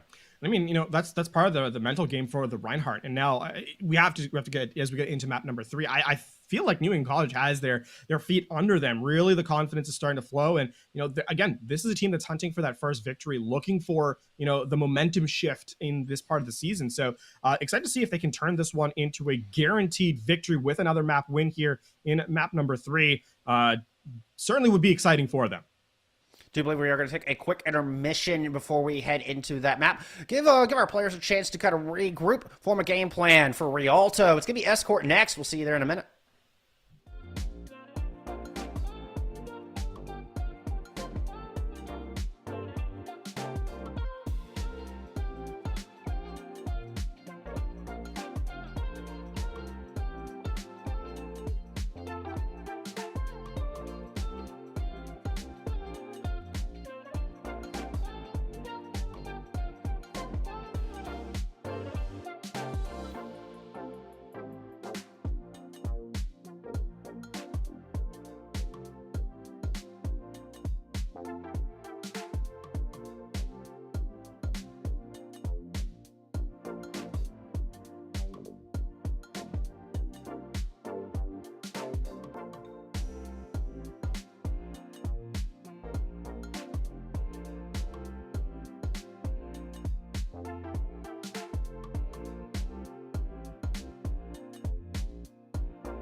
New England College up 2-0 at the half as we head into our escort map. But Clark Clay making some good adjustments and showing us some good signs of life, Lafon. They are. Actually, that's something that's really impressive for me about Clark is that, as we've kind of rotated through the maps they've made, those key adaptations, I think, have made this more competitive. It's something that I think even maybe even a year ago, we would not have even been really saying about about teams like Clark. But I'm really impressed with the fact that they approached the issue that was kind of plaguing them in the previous map and made serious strides to fix it. Now, the question is, can they continue that growth into map number 3 to perhaps bring one back for themselves? But overall, definitely impressive stuff here from Clark Gray, even as they're down 0-2. And Clark Gray just still searching for that first map win. And it's going to be a different beast heading into map number 3. We are going to Rialto. So a little bit different setup. In fact, quite a different setup from Eichenwalde, where you have a lot more sight lines. And Double Shield is seen quite a bit on this map. Also room for a little bit more of that Wrecking Ball composition that we saw out of New England College early on. So a lot of different choices available to these teams. We can theory craft for so long. It's just going to have to wait that 13 seconds as we get a beautiful look here at the rivers of Italy. So peaceful and quiet. It's about to be destroyed in about 30 seconds or so, but calm before the storm, my exactly. friend. We can appreciate it for the short period that we have it. Man, do you ever think that there are people living in these buildings and that like Overwatch kind of comes down and just sort of, you know what I mean? Just unleashes a full brawl in the streets. Yeah. People are like, I'm just trying to go get groceries. What are you doing? Well, we can talk about this defense now. They're definitely looks like they're going to stick with this. NECC back on the brick. We were talking about kind of during our brick was doing a really good job at kind of marking Coin. Yes. And trying to limit the effectiveness that Coin was having on the Reinhardt. Peep this too, by the way. Setting up really aggressively, going for that close hold. Something that you like to see, and making that crouch walk. Unfortunately, Jabberwocky, the D.Va, can't crouch. That's a very clanky mech, but the rest of the team going to walk up slowly and catch the rotation. They get a couple of people trapped in spawn, too. Trying to punish this highly mobile comp. Oh, but NECC gets taken down early. Another good headshot coming out of party. And Clark Gray can't swing out too far. They're going to be right in the sight lines of Shadow Storm with combo going down. This close hold, it was a good idea, and they'll have a chance for another defense, but it didn't last long. It does take some time off the clock, and as you highlighted, they will get a second defense here on this first point. So, yeah, it's not ideal that they were taken out as quickly as they were, but there's still an opportunity for the reset. Obviously, New England College. The one thing to say, though, is that they can deny this re-aggression. I would like to keep an eye out on Coin, especially, because that bridge is extremely lethal if the Wrecking Ball gets through in the right angle, and we'll see if any environmental kills come through. They're trying their best. They were certainly looking for it. Into the backline they go. Coin doing a good job of not falling off. Pops a huge adaptive shield. That got 5 players in it, over 1,000 health. But Coin still retreats out of there. Didn't want to stick around, overstay their welcome. Jett continues to pop off from the backline. This time picking up Atlas and giving an early advantage. Shadow Storm. Oh, just shot combo right in the back. Doing them dirty, Shadow Storm. Early kills coming through, and New England College going to walk this thing in. And, I mean, the first point is going to roll through here. I mean, one thing there for New England College is they're playing their composition correctly. And that's honestly not something we see very frequently with this Wrecking Ball. This Wrecking Ball composition has a lot of opportunities to be exploited pretty easily, right? If the Wrecking Ball's engagement's a little too fast or a little too slow, the rest of the team is not ready for the setup, and you kind of come through, you lose your positioning with the hit scan, or the D.Va gets isolated. All these and more are things you have to worry about, but New England College doing a great job of preventing those issues as they continue through the second phase here. As getting back to the payload is Jett, and they continue to move forward. I mean, particularly with this weak backline, there could be some vulnerabilities to this composition if Clark Gray chose to jump on the Zenyatta in particular. But New England doing a great job. Good pile drive there. Up top is Clark Gray take this classic high ground hold. Atlas gets taken out of the Deadeye. Some beautiful shooting once again from Jett. Jabberwocky is going to go and use that self-destruct just to try to keep him in this game. Actually manages to find not only Angel Day, but forces Coin into the river. The Hail Mary makes connection, finds purchase for Clark Gray, and they're going to claw their way back into this thing. I mean, that is a hero play by Jabberwocky if I ever saw one, right? Obviously, the play was just to get the remake there with the self-destruct to keep them in the fight, but hey, they don't ask you how they happen, just that they do happen, and there, Jabberwocky makes the most of it. Now Clark Gray are going to have to get a chance, or rather are going to get the chance to set up this aggressive high ground. And another big pickoff there. Angel Day gets caught out with a well-timed right click by Lungara. And New England College are going to have to reset here, I think. Yeah, I was kind of confused that Coin was continuing to go in, but we're just looking for a little bit of extra ult charge. This is still screaming back in and trying to do the same thing, but I think these are just some soft engagements. They're not committing hard yet. Nice play by NECC there too, just to prevent Coin from going in that aggressively. Shield bash and the whip shot as well, as the Brig player continues to just be a threat and a nuisance to the main tank of the opposition. And now has Rally online and ready to go. There it is again, just focusing down, doing a great job of marking Coin, whatever hero they're on. Mines do come out as a dying wish, and they're going to take down Jabberwocky. One tank absent from both sides.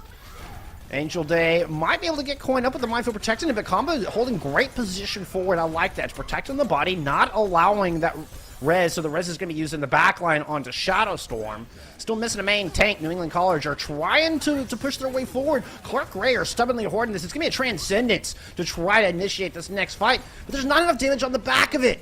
Jet just not getting as much value as I think you'd like to see out of a Transcendence, and Clark Gray doing a good job of holding this corner. Yeah, but I think the problem is now this has slowly started to inch back to Clark Gray's HP being ridiculously low, but there is going to be the rally as the self-destruct goes in the back line, and now New England College still find the pickoff. Oh, no. That's NECC down. How does that happen? Nix was looking at it and just turned at the wrong moment, thinking that the cart was going to protect him. A toenail sticking out from around the cart was all it took, and the snowball falls in New England's favor. Again, I mean, you hit the nail on the head. That methodical fight is going to favor this New England team, and they continue to pick apart the defense. Still decent stall, though, and I actually do believe there is a possibility for a second contest here for Clark Gray. As long as Nix can stay alive, there's the whip shot to just tell Coin back up a little bit, get a little bit of space. Clark Gray, speaking of space, are giving up a lot of their own, and this might actually be New England College just rolling this one in. And I would have liked to see them try to re-engage, particularly with that Blizzard online, but they have to give it up. Once Combo went down, now Lungara hit the deck as well. So that's 2 points on the board here for New England. They do drop some mines, but plenty else to work with. This is the case. I will say, though, now that you're getting into the close quarters phase of Rialto, that the Blizzard can be very effective at shutting things down, freezing them out, if you'll pardon the pun. Coin definitely trying to be a bit of a threat, but again, NECC just making sure the Wrecking Ball can't be too aggressive. Shatter got 3, self-destruct going to the back. Transcendence comes out early. This is a good recipe. This is exactly what Lungar wants to see, but the Blizzard gets eaten. That is not what you wanted. Nyland saving the day for their squad, eating that important Blizzard, knowing that they had no other recourse, no other way to counter it. And New England College doing a wonderful job of surviving this ult. New England College are also not being forced to take the fights in the indoor position. Clark Gray, that they're more close quarters, cleave-based combat, are taking this fight out in the open, and New England are kiting very well. And I mean, NECC, they're trying the best, but the Wrecking Ball is going to have a little bit more space to work with here. And this rally needs to be up awful quick if they want a chance to contest this final payload. Especially with the buys and self-destruct coming out. Nice move from Combo, able to get that shield up just in the nick of time to protect the Diva. But nobody touches the cart. It just drifts in. Combo, was holding it down, ends up falling, and the Diva was too far away to rotate in and make that touch. So another healthy time bank here for New England. I mean, this is sort of honestly a decent scenario for both squads, right? A rare case where this is true. 151 is obviously a fantastic time bank on Rialto offense for all 3 phases, but I think for Clark Gray, they've also been trending upwards as they've kind of gone on, right? A longer time bank, obviously an Eichenwald that they weren't able to defend against, right? So here they bring it down to 1:51, so still very much a chance for them. It obviously all depends rather on their offensive side, as they do need to complete the map, but overall, clearly a team that's been improving as the series has gone on. I thought they had that fight with the Blizzard. They did everything right, and Nayland just robs them of that. She did a fantastic job, and without that eat, I don't think New England College have this healthy of a time bank, if one at all. That was certainly a turning point for me, and just a fantastic awareness coming out of Nayland on the Diva. True. And I mean, even to the thing that gives the opportunity for that eat to happen, though, is good heads-up play by New England College, right? Clark Gray recognize the fact that they need to kind of win a fight, and they try and take a fight out in the open, as I touched on a little bit earlier.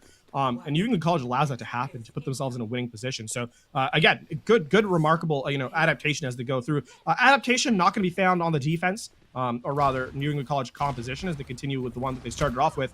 As Clark Gray, though, are going to bring things up a little bit differently as there is a Pharah in play here for Lungara.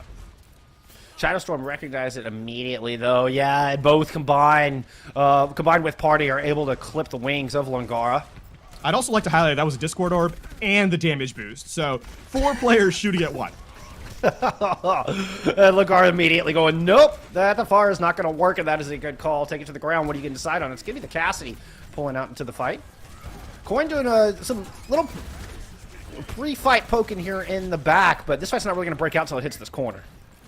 Still, that's time taken off the clock, right? And Coin still hasn't been punished as they're going to go for a flashbang on to the Wrecking Ball. Cassidy trying to step a little bit edgewise.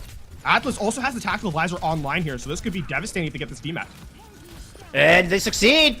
No defense matrix on the battlefield. Oh, you can't die to the Buddy Blaster. Oh, Neela coming through with some revenge. Now the roll through. I'm surprised the mines didn't come out in that backfield there. They are trying to protect that corner. All right, Atlas back on their feet. Has to worry about this sniper from Shadowstorm who pops him right in the dome, right between the eyes. The moment the attack visor comes out, Shadowstorm just the nightmare of Atlas right now. Oh, and now Jet on the flank, too. This is really bold by the Zen, but you know what? You aren't being punished, so at that point, it's just aggression, not feeding. Deadeye in play. Party will take down 1, and this fight is done and dusted as the cleanup comes through. I mean, Jeff, at this point, you're looking at this and trying for a hero play. They do force a Transcendence out with that Resurrect, so Clark Gray getting a little bit lucky, perhaps. You take that. I mean, and Clark Gray have some good ultimates coming up online. I'm looking at that Gravitic Flux where the Transcendence would have been ideal. So perhaps an opening here for them to take this point. Yeah, and I mean, this is going to be a case of like, I think this is where you kind of want an alt dump to kind of go through. It's rare that I say that is a proper choice, but considering that you have to complete the map, getting, using the Earth Shatter aggressively here, I think is smart on a player, 2 players max. Make sure you get the, make sure you get the elimination though here for combo, because this is absolutely a necessary elimination or necessary ultimate to convert on for Clark. Pitcher Pixels going back over to the Brig. I was wondering why Nyx went off the Brig in the first place. We were doing such a good job, but alas, Nyx does have this Ant Matrix. Mines are out, as is that Ant Matrix, but nobody's going to get a chance to use it because of the self-destruct in. Early picks from Jet and Shadowstorm as well. And another 1 fight, and one that Jabberwocky invested that Gravitic Flux. Yeah, and I mean, they invest quite a bit, if it has to be admitted, because they also use the Amplification Matrix as well. And I suppose New England College responds in kind. The thing is, though, is that time is not Clark Gray's friend, and New England knows that, recognizes that. So, forcing impromptu fights is a good thing for the defense here, as it's now all down to the Deadeye and the Earth Shatter to close things out here, because last 40 seconds for Clark Gray on their offense in this series, perhaps, Jeff, I might have to add, as we are down now to the fight being engaged. Coin going into the backline. Jabberwocky's shield goes past, and Shadowstorm just looking to end this right here. Ooh, almost got Nyx's head. Ends up being a body shot, fortunately for Nyx, who has gone back over to the Brig. Swapping roles there with Pixel, or Peachy Pixels, that is. Atlas on the high ground, but no DMEC first, so the defense matrix is there, and Atlas just scrambling down low, trying to find any value with this, but there's none to be found. Earthshatter was used in that engagement as well, but it's Atlas who falls. Clark Gray have invested, and the final ult comes out, still no kills, and life is about to get really difficult with coins, mines everywhere. Clark Gray are scrambling and just cannot find an answer to crack open this defense. And I mean, Jet is just playing with fire and still looking all the better for it, as that's going to be the Deadeye to close things out. We are in overtime. The eliminations are coming through, and that is going to be Clark Gray being shut down, shut out, and New England College will take victory here, 3-0, as they shut down Rialto, 3-0. The stars have aligned here for the Pilgrims out of New England, and put on a great performance. A well-earned and hard-earned first victory for them on the season. Clark Gray will fall to 0-5 according to our records, at least the information we have on hand. I mean, there's some good signs of life there. I mean, you're Jabberwocky with a big hero play that we saw on point B. And there's potential. I see a lot of potential in this squad, but they just need to shore up a couple of mistakes to try to find that first win. New England looked fantastic. They made adjustments from the last time we saw them here on stream. Jet was performing out of their minds in that support role, be it the Zenyatta or the Ana, and really enabling Coin on that front line to dominate that head-to-head matchup against the opposing Reinhardt. I mean, Jet was Jet was the most aggressive player in this lobby, even with Coin being in contestation. So to highlight that, the support player who played Zen and Ana was the most aggressive. We saw in that final play at the very end there, Jet strafing into the line of sight of the Deadeye for a 5-orb before quickly ducking out, staying alive too. So the level of pressure that the Flex support was able to put onto their opposition was tremendous, and in no small part a reason for New England's victory here. That's a fine line, and Jet just danced it perfectly. And New England are rewarded. A huge dub, and they take the clean 3-0. It's going to put an end to that series, and we're going to continue moving forward. We've got one last match coming up at you. We're going to take a short little break, get it set up, and when we return, we're headed to the Champions Division, where we've got California State University, Dominguez Hills, taking on Redbird Academy. We'll see you back here in a few.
Appreciate your patience once again through that extended break, but this match should be worth the wait. We are headed to Champions Division here coming up. So we got California State University, Dominguez Hills taking on Redbird Academy.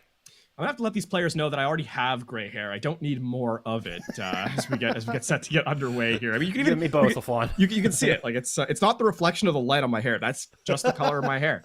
But no, we get to the game itself as we get set to go through. And I mean, interesting, this match is a little bit on the line in terms of records as we get set to go here. Both these teams, I mean, ideally hunting for that playoff position. There's that. The Toros are 3-3, right? California State University, Dominguez Hills. We're going to shorten that, don't you worry. Of course, facing up against Redbird Academy out of Illinois State University. So, as I mentioned moments ago, this is a match with some placement on the line. Very similar records between the two as well. Redbird Academy coming in 3-2. They do have a match that they need to make up because we are in week 7. So those of you doing your math at home realize they've only played 5 games. That match is against Kansas. And that's an opponent that the Toros lost to and aided to their 3-3 record they currently sit at. Both these teams right in that 4th and 5th place mark. So a win here is a big statement towards pushing up to that top echelon of the Champions Yellow Division, or Cyan Division, excuse me. Yeah, and I mean, for Redbird Academy, a win here over the Toros actually keeps their record in hand and in their control, right? Obviously, we're talking about that Kansas City game because it's Kansas Esports, because that team already played against the Toros and beat them. If Redbirds wins out here tonight, then obviously we have to talk about the fact that now you have to beat Kansas, and then all of a sudden you've leapfrogged, a placement or 2. So that kind of comes into the play. If the Toros can take the victory here tonight, though, then there is that relevant conversation about now, you're evened up in the scoreline yet again, no matter what happens with that game tomorrow. So very much, still a case of record being in control of each team. A victory here definitely gives you a little bit more breathing room, as it will, towards the end of the playoffs. And let's take a look and see where this important matchup will take place today as we take a look at our fixed map pool for the week. Starting things off on Busan, a wonderful map pool in general, including some of my favorite maps in all of Overwatch. But let's narrow it down, zoom in on this first one, because Busan is going to be very telling, I think, for the rest of the series. Best map in the game, just first of all, if we're going to get the takes about what maps are out there, out and done with, and I'll stand by that. Yeah, Busan really good. But we're going to start off on downtown, right? On stage number 1, pardon me. And, you know, we've talked about this throughout the night. Obviously, the strategic depth of Busan, what you can kind of expect in terms of styles. But for those of you joining us for the first time, we obviously expect to see a little bit more of that mobility composition from these squads, right? Wrecking Ball, so very powerful here on, especially downtown. And then even as we move forward into the series, perhaps into Mecha Base or into Sanctuary, a little bit more of the, the Reinhardt might come to play a little bit as well. But for the moment, we're seeing these two teams hover on the dive composition. And I do want to highlight 3D Hizzy, who is on the Tracer right now. Did not see them play last week in their loss, in a heartbreaking 5-map loss against Ottawa. So the 3D Hizzy, one of the OGs of this squad, has been around since they were in the Challengers division. They won that division back in spring of 2021 and is still with this team. A former captain, helped lead him to a grand finals in the Champions division back in fall. Now here looking to have a repeat performance and see if they can kind of bolster their way up through the ranks. Coming in this first fight, going to take place in the theater. Yeah, near mirror composition is the only difference, the Sombra versus the Tracer. Obviously, that means that Redbird will have the win condition established with the EMP, whereas the Toros, obviously a little bit more punching power in the mid-fight, the neutral, if you will. The Hack will go on Maelstrom, make the main tank a little bit more vulnerable, but the Toros kite for the moment and just keep themselves alive. And are happy to do so. They've got the point at their back, so kiting away from this is not too bad. As we see Big trying to use that amp, but how to use it to heal up, can't use it to close the gap, and now a Coalescence coming out is going to turn the tide of this first fight. It forces the sound barrier. Oh, but the Coalescence from the other side, and Redbird Academy trying to fight their way back, but those two support ultimates not enough to bring them back in this fight because 3D Hizzy's taken over on the Tracer. And I'd like to highlight something incredibly critical. The Toros actually just played that line perfectly, dancing on a knife's edge. Sam had the EMP towards the tail end of that fight, but the Toros, despite committing the sound barrier, which, as we mentioned, or as everyone should know, gets stripped with the EMP, despite that being committed, the Toros won the fight so quickly that they didn't have to dodge that coming in. That means, though, that Redbird Academy now has no worry about a counterplay in the EMP Death Blossom setup. Though the Pulse Bomb is going to be used early, it's going to go wide. The Toros now have to play quick on the recovery. Trying to take the high ground to do so. At the very least, run Redbird off of it. Both teams kind of drop back to their respective corners and size up when they're going to choose to attack. Sam over the top. That's a 6-player EMP. Everybody in, but Sam goes down. Death Blossom out from Paquette, though. Into the back line is going to assist with no supports left. Standing for the Toros. Maelstrom's going to go ahead and invest his primal range just to try to buy as much percentage as possible. We saw a little highlight of a play there from the Toros. Wickedtrix tries to use a self-destruct as a defensive ability. Actually, that being said, the recovery might be in time now for the Toros. They keep one alive. Danny goes down, but, I mean, this needs to be a lot cleaner from Redbird. Yeah, they did not clean up that fight nearly fast enough. Finally, they're able to get on top of it and get that flip, but not before the Toros get 77%. Yeah, that's a really strong fight. Oh, that's a little unfortunate, though. Maelstrom will go down. Overstayed their welcome just a tad at the very end. And that's going to delay the Toros a little bit. That being said, I mean, it's still a fight away from completing the round now for the team in blue. Redbird going to have to be really effective with this self-destruct, and Big going to have to play real quickly. That's a good start, though, from the Optane. Not only the 8, but the kill on the Mora as well. And nevertheless, Toro's still trying to push in. And now using the Coalescence, despite being at a 2-player deficit. Are able to get 1 gig 2, equal it back. Toro's fighting back from a 4v6. Courtesy of a great Coalescence from Night Fury, another OG of this squad, and they claw their way back into this thing, and now they've retaken the point. And Redbird Academy now is on a knife's edge in terms of the retake. They will have the EMP, so they do have something to kind of bring it back, but this time around, Peep It, Cheshire Cat is at the ready with the sound barrier, so there should be recovery attempt in time. Keep an eye out, of course, on Sam. See if this EMP can be just as big as the first, because they'll need it for this final fight. Looks like they're going to try to just go for the tanks. And they were looking for the supports, but decided to go ahead and pop it, picking up 2. Maelstrom will fall. Death Blossom on hand here to try to win this fight for Baguette. Worked pretty well the first time. May not even need it this time. Another great eat from Main on the Diva. And no, looks like Death Blossom not necessary. Coalescence used to close it out. I'm surprised they even used that one, honestly. Yeah, a little bit of a delay from the sound barrier meant that Maelstrom was not able to survive the EMP. So without the main tank, they just don't have any real focal point for the damage mitigation. Obviously, the pulse bombs have gone wide throughout this entire game, and rather than wide, have actually been denied entirely. We'll see if the self-destruct can find anything. Wicked Tricks keeping an eye out for that bubble. The bubble has been used, and Baguette falls, holding Death Blossom in their pocket. Now Coalescence coming back in from Night Fury to try to push on at this point. Maelstrom hacked up, won't be able to use that Primal for at least the moment. But Redbird Academy, this is a fight they must win, and they are losing players left and right. Toros have now managed to dispatch both of their supports. They're flipping this thing over, and it's only a matter of time before they take this first sub-map. Baguette will get to the objective. It'll be the overtime. There'll be the Death Blossom, but I mean, the bubble will contain it. The lifesteal will be denied, and Danny in the back line will do one better, as that's going to be the first pulse bomb elimination, but the Taros will make it count, as this first round will go over to them 100-85 as they pull this one back. Really well done here for the opening gambit for the Taros. I mean, if you're going to get one pulse bomb kill throughout the entire map, have it be on the Sombra, who's 95% to EMP in a final fight situation. So, hey, coming through when it counts, 3D Hizzy, proving us once again why they're so well known for this Tracer. That's impressive stuff, and I really like the adaptation from the Winston, from Maelstrom specifically, I should highlight, because, while being a little aggressive, while taking that space, and has been punished a couple of times for it, still trusts the team in those last moments not to overcommit to the fight.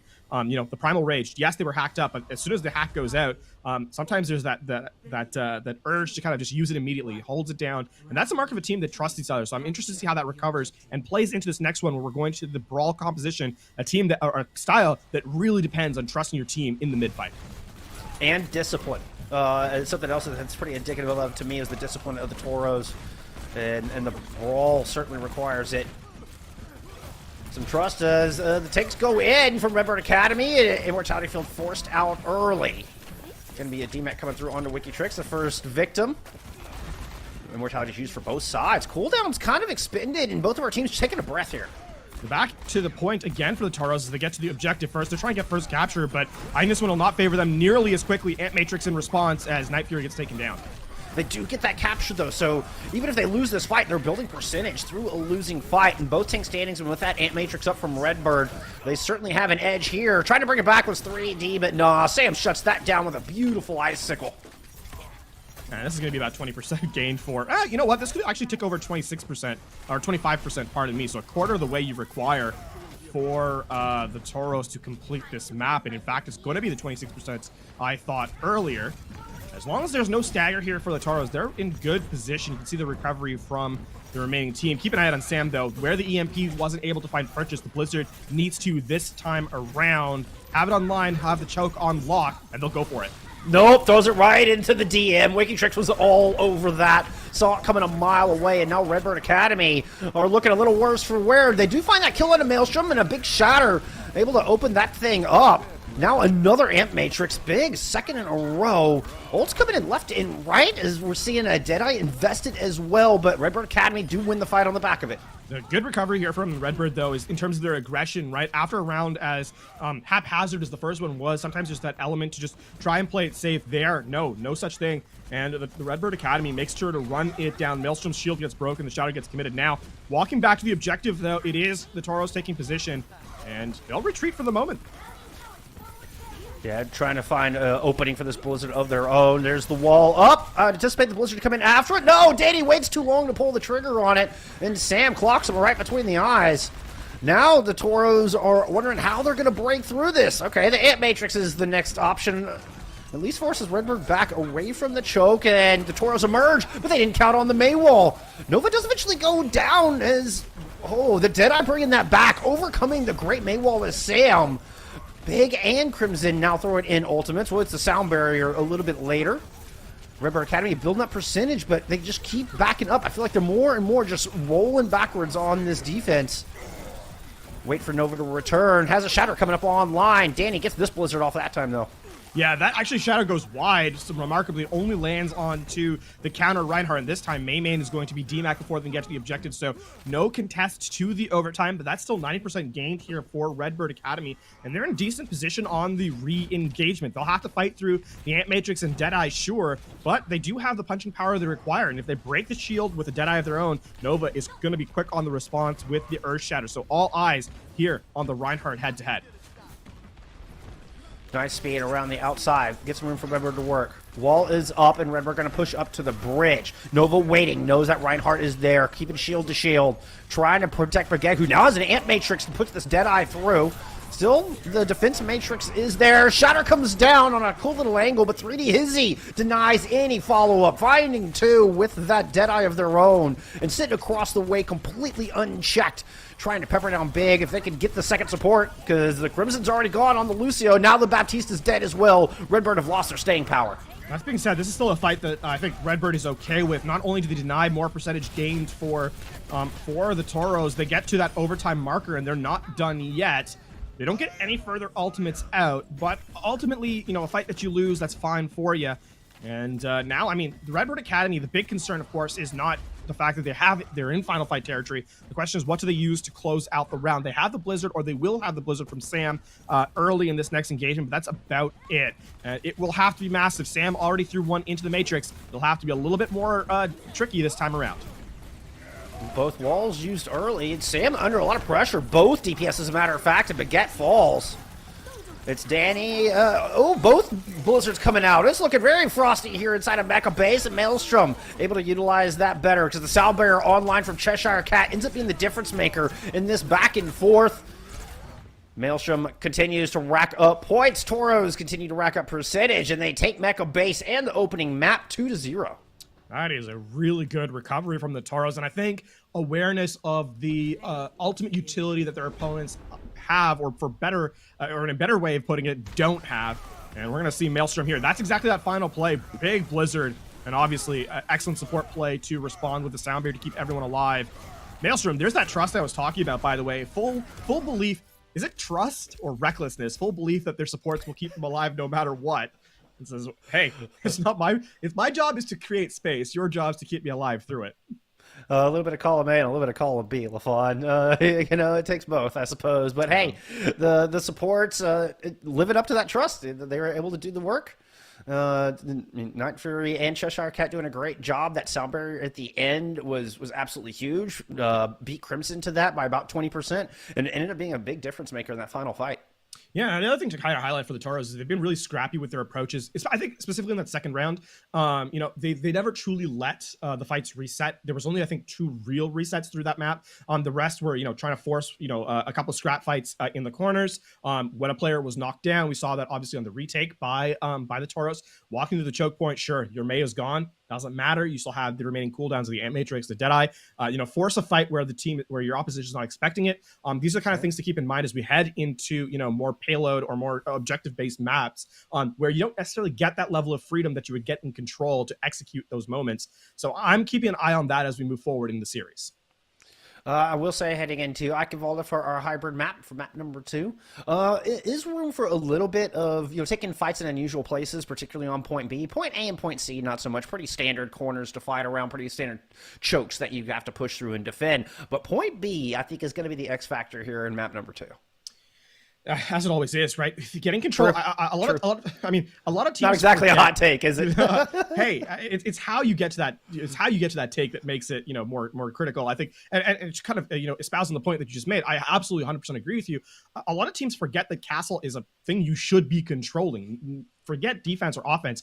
The team that controls Castle is on B point is the team that is succeeding in the fight, right? You have high ground control, and you know, it's a famous space wizard that once said, you know, it's over for you. I have the high ground, and there's good reason for that. It allows you to, you know, get free fire in. There's natural cover. I'm on a roll tonight with these. Space Wizard was what got me on that. Sorry. all good. But I mean, there's natural cover because you're firing up at an angle, right? It's very difficult to, you know, you don't need to worry as much about expending defense matrix or the shield if you're Reinhardt or Sigma or Risa, you know, et cetera, et cetera. You can take free firing positions if you're, you know, the DPS. your healers aren't needing to do nearly as much supporting, so they can do a little bit more damage as well. And all of these and more combine to give you more advantages in the fight.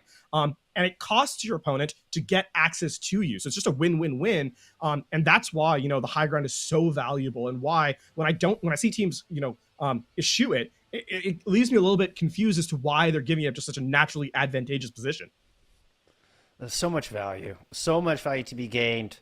And so now let's take this a step further. That means this fight on point A. Let's assume the teams are going to take point A. Over the course of 4 minutes, typically happens on. You don't see a whole lot of full holds on this map, but it's how that take happens. If the attackers are able to get a nice clean run and move in and start claiming castle early, it's going to be a big advantage to whichever team can do that.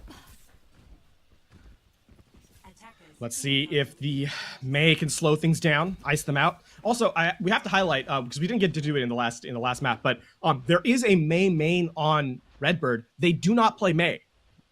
Don't be confused. Do not be confused. We have 2 Meis in this map right now. None of them are played by Mei. It's not. Yes, this tragedy. Yeah. I'm gonna have to file a formal complaint somewhere. I'm gonna write a sternly worded letter and just throw it in my bin, because that's where complaints go.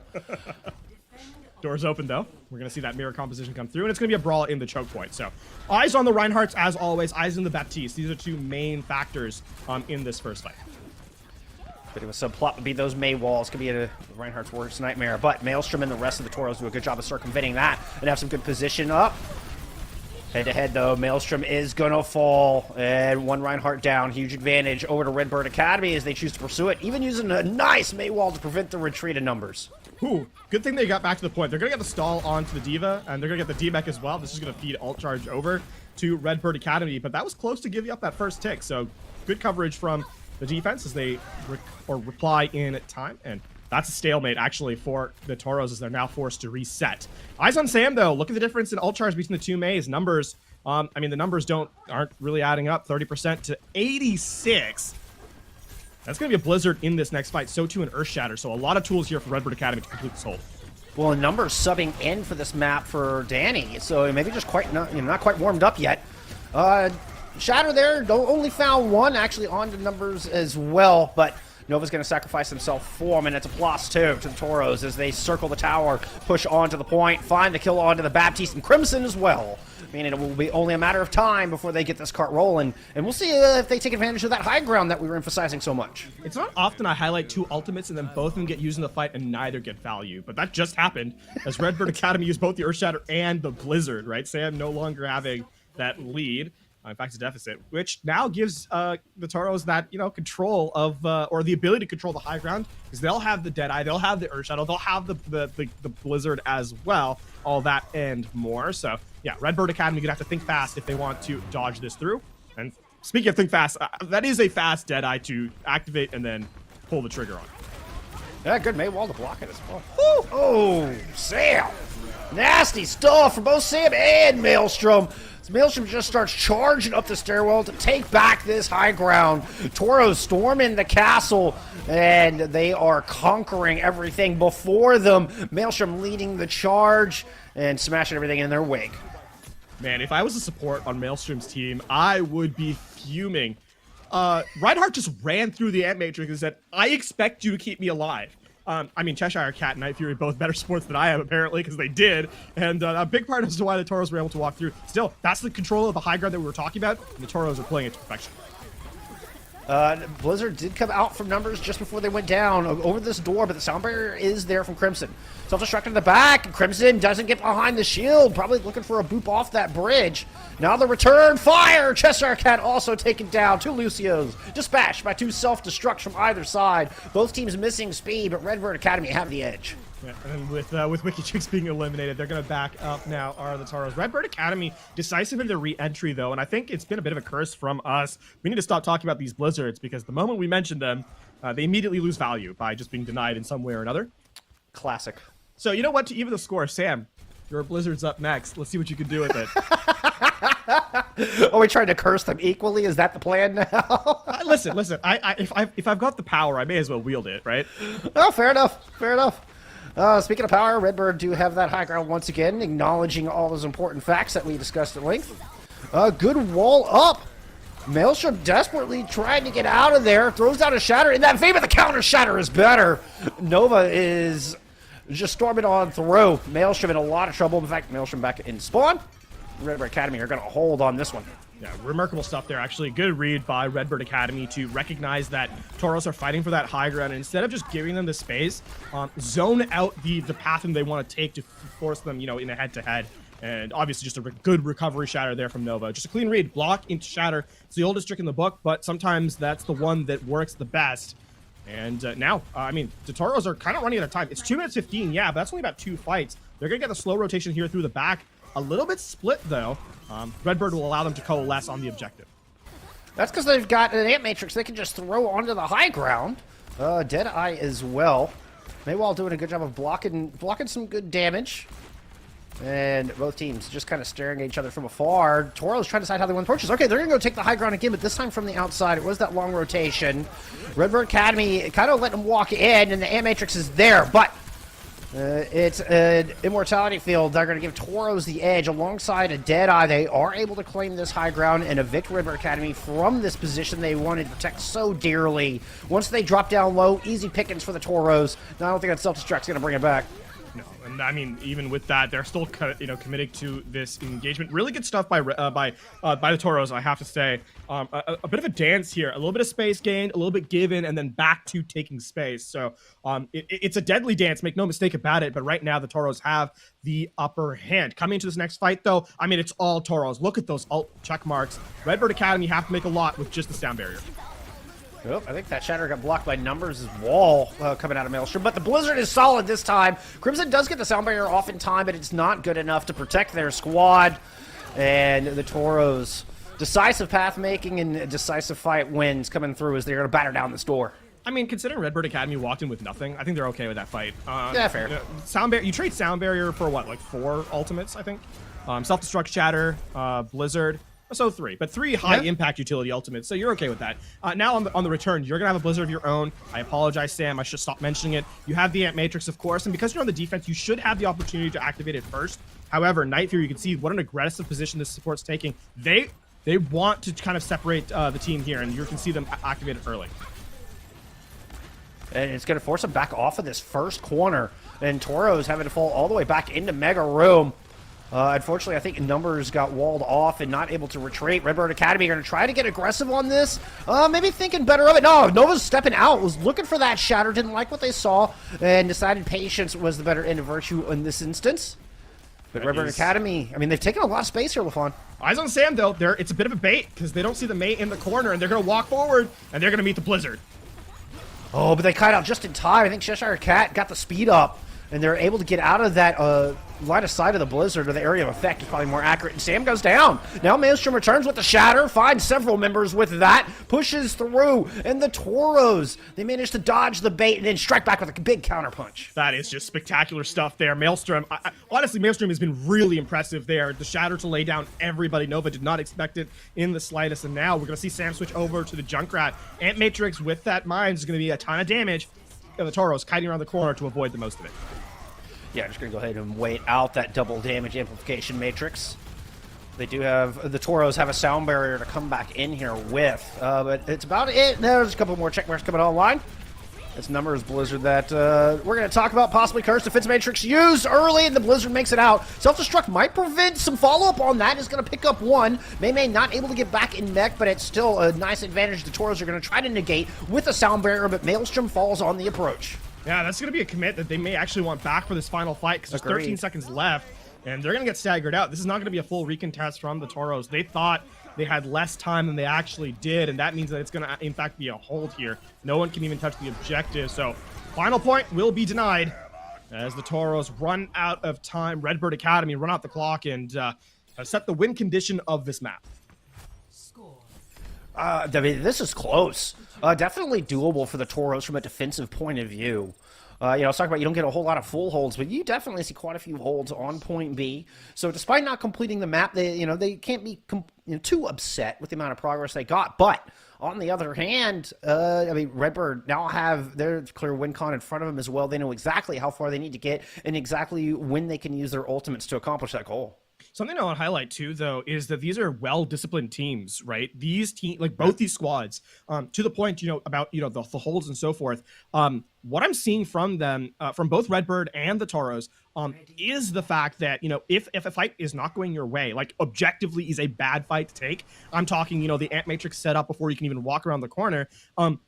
Both squads are not averse to saying, all right, we'll wait 10 seconds and come back in when we have a little bit more space to work with. So keep an eye out as we get further into the series, further into the map, of course, that is something that's going to come, I think, even more to play. So I just wanted to highlight that before we get into the second attack round here for the Toros.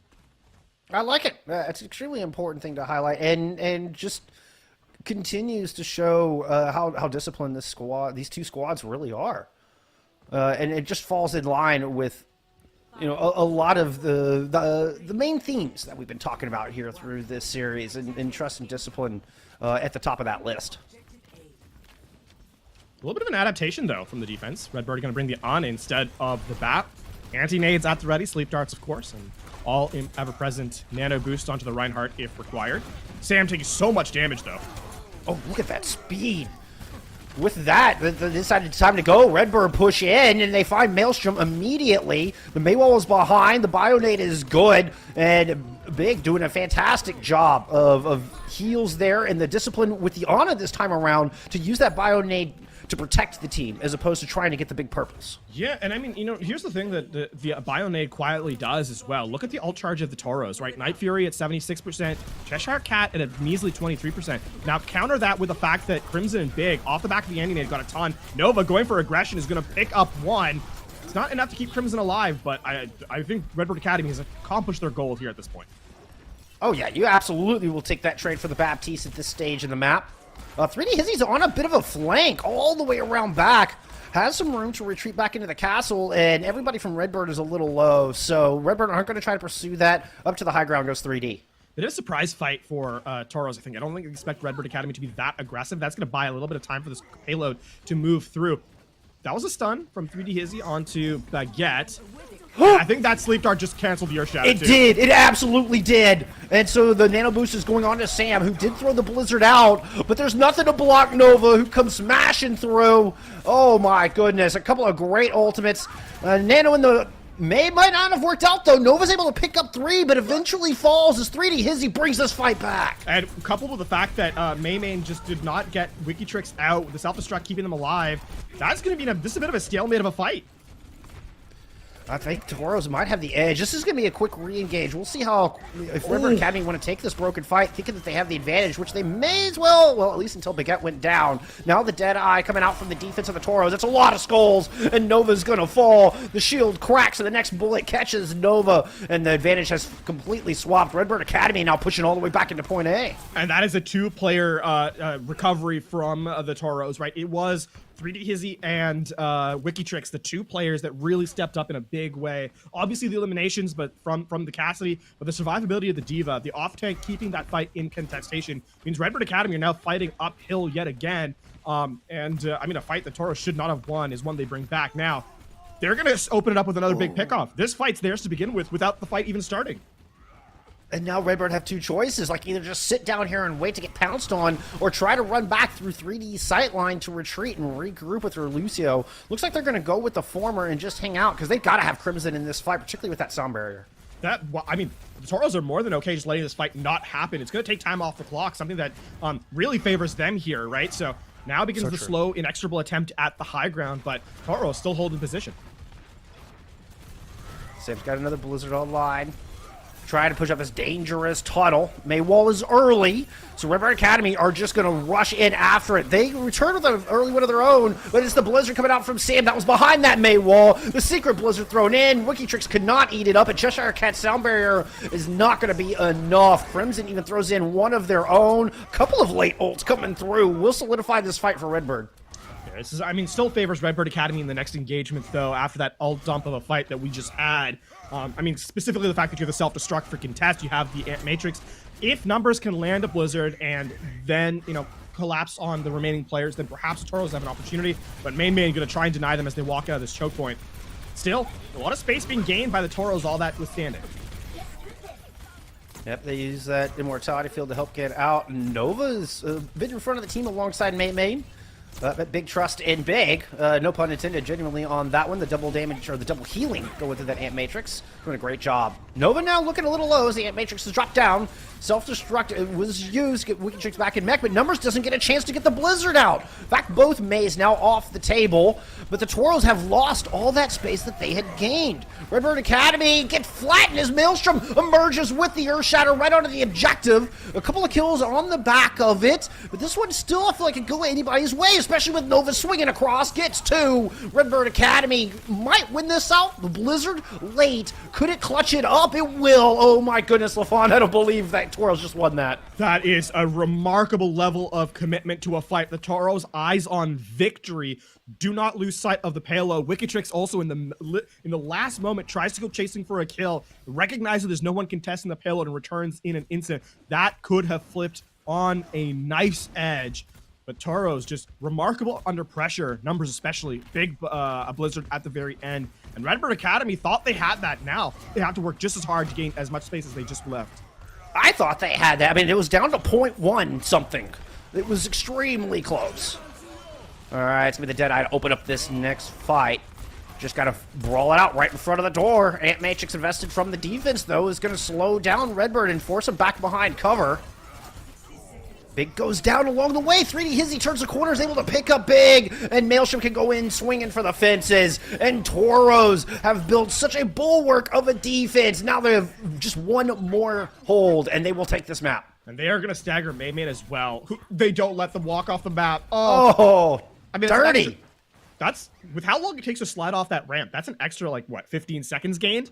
And as you recall, there's 30 seconds left on the clock. So that's half your time just gone in this final fight. Redbird Academy, they have the tools to work with, right? It's going to be about aggression here. Redbird Academy to speed in, Ant Matrix, go for the Shatter, and they'll have to do it without any healing because Big is down, and they cannot wait for the Baptiste, I do not think.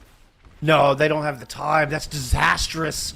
And you can see him trying to make that decision, but they are fighting every second. The Shatter is huge, though. That's going to find 4 squishies. Nova just cleans up the stairs with a monstrous Shatter, shaking the floors of Germany. And in the final moments of the Twilight Hour, Redbird are going to win that fight. And they will extend their stay on this map. And remember, to complete this series, or to complete this this capture, they need to just finish this map. Just shy of the third point is that golden box of victory. The Toros, though, are only having to defend for 1:23, and they have a response to the same identical playbook that Redbird Academy just showcased. Sound barrier, earth shatter, all of that required. Run past the front line of Redbird Academy, land the shatter, close the map out. Crimson got to be spot on. You can see Sam hiding on the side there, on the flanking position, trying to bait Toros in. They want Toros to attack so they can throw out this Blizzard, but Toros aren't taking the bait. Sam has to finally emerge, and they use the self-destruct to push in. It gets Cheshire Cat with that sound barrier in their pocket. Night Fury only has a tick of health as well. Has to use their own regen to top themselves off, but Blizzards are unleashed from both sides. It is Sam finding that early kill, but Nova goes down. Both Reinhardts off the battlefield, and this is down to a 3v2. Redbird need to reset. They can't afford this. Yeah, it's a 3v2 that favors the defense, of course, because the respawns are so close, and now they're going to stagger out Maymain yet again. And with 30 seconds remaining, scratch that, 25 seconds, time is of the essence, and it feels that Redbird Academy are grasping at straws. They'll allow the pilot to escape, but Maymain is either going to have to reset or just try and find a mech the old-fashioned way. No matter what, Redbird Academy are entering with a disadvantage in the final fight. Deadeye started off. Ant Matrix from this first corner, and Toros are forced all the way back. Redbird will take that. They want this space, but the Ant Matrix is kind of falling away, but the Shatter does not. Shatter finds 2. Maelstrom going down super low. Immortality Field keeping him alive for the moment with 11 health. 3D Izzy drops the Deadeye from the back, and Sam lands the Icicle. That one is gone. Maelstrom is gone. It's an overtime wick. This is last fight of the map, and Redbird Academy have it within their grasp. They have victory in their sights. The squish does not do enough damage to take Nova out of the fight, courtesy of Crimson Sound Barrier. And this is Redbird Academy going to tie up the series. There goes the final kill. There goes the map. 1-1 at the half off of a tightly contested Eichenwalde. Oh my goodness, what a series we've got on our hands. This went down to the wire in map number 2, and I have to say the clutch factor from the Redbird Academy in those moments was spectacular.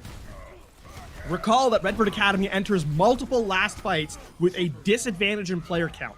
5 players in this fight of the highlight here, 5 players in the final moments, may as well be 5 players as the mech had not been achieved for Redbird Academy, and yet they are able to claw it, kicking and screaming to the very end.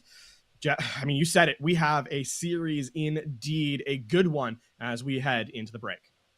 Yeah, a much needed break, I think, for the mental of our players. Let them regroup, and for my own sake, let me get some tea in my system, because that was an exciting one. And it's time to dial it back down. We're gonna go Rialto when we return with map number 3. Stick around for more NECC.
We are all tied up 1-1 at the half in this stellar matchup between California State University, Dominguez Hills, and Redbirds out of Illinois State University. That was a heck of a map of Eichenwalde. That was so close, Lafon.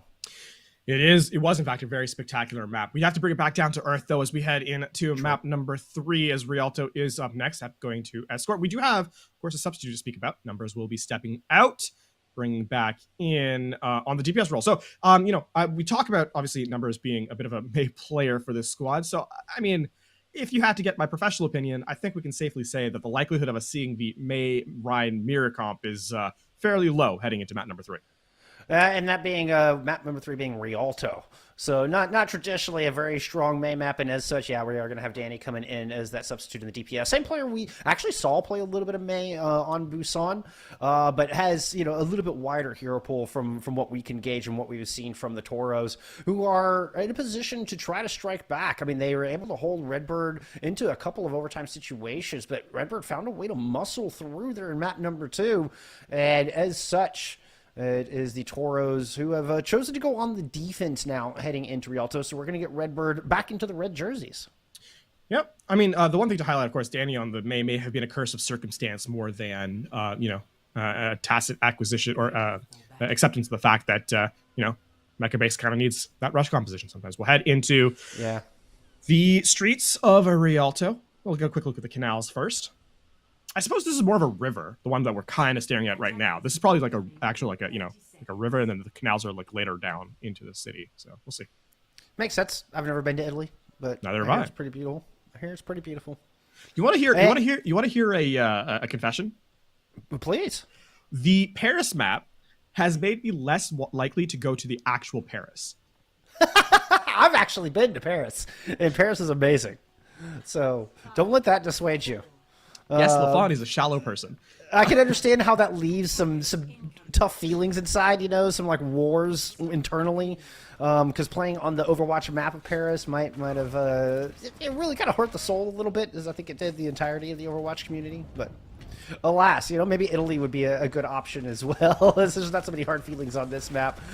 Toro's on the defense, bringing out a new look. It's double shield, trying to hold back in courtyard. Cheshire Cat with a great opening pick. And, I mean, this is going from very well. So, Mark 1 to the Toros. And, oh, God. You know the joke that's in my head right now? This fight was really one-sided. But, obviously, the bull, the red flag where with the, like, chase, like, aggravate the bull so it, like, chases you down? What is that called? Oh, sure. I don't know what the flag itself is called. Yeah, but like you know what I'm talking about, I'm right? talking, yeah, the Matador like cape yes, that that's it. Yes. We're on an Italian-based map. Their names are the Toros. It writes itself. Yeah, I mean, our producer said it's Spanish in my ears, which is correct, but a little less it fun. It is in Spain, but no. I'm still running with your original joke. I'm following this line. I'm tracking it, and I'm sticking with it. In which case, I think. I guess Vicky Trix's shield would be the cape in this regard. I don't know. All right, anyway. Sam on the high ground in a bit of a duel with 3D Hizzy. They're on the back of courtyard. Redbird Academy just trying to find some space to work. They do have a lot of positional advantage, but Nova gets in a little deep and gets burned down by a flash fan from Danny XTF. The sub coming in big here on the Cassidy.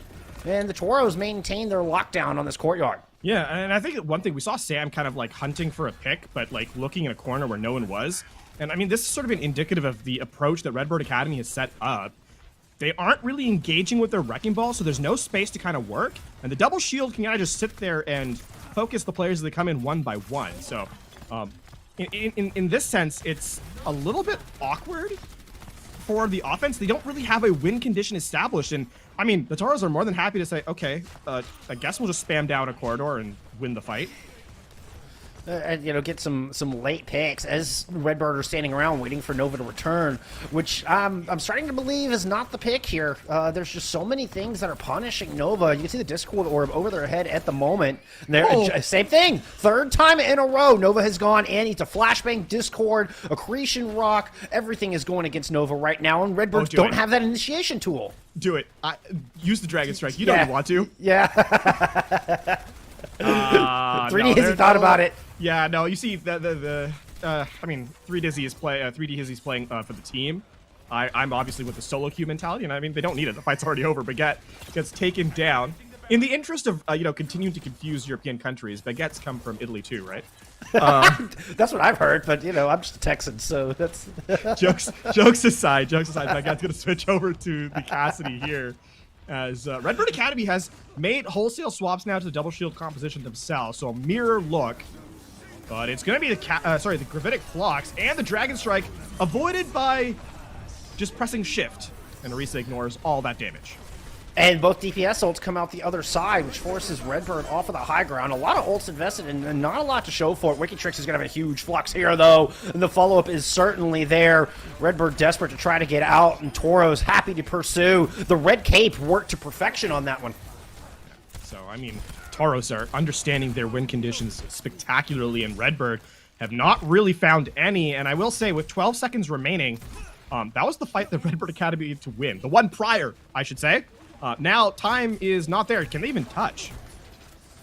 Big's going over to Lucio to try to make it happen. I don't see them on the screen. There's Big turning the corner there. Narrowly makes it just in the nick of time.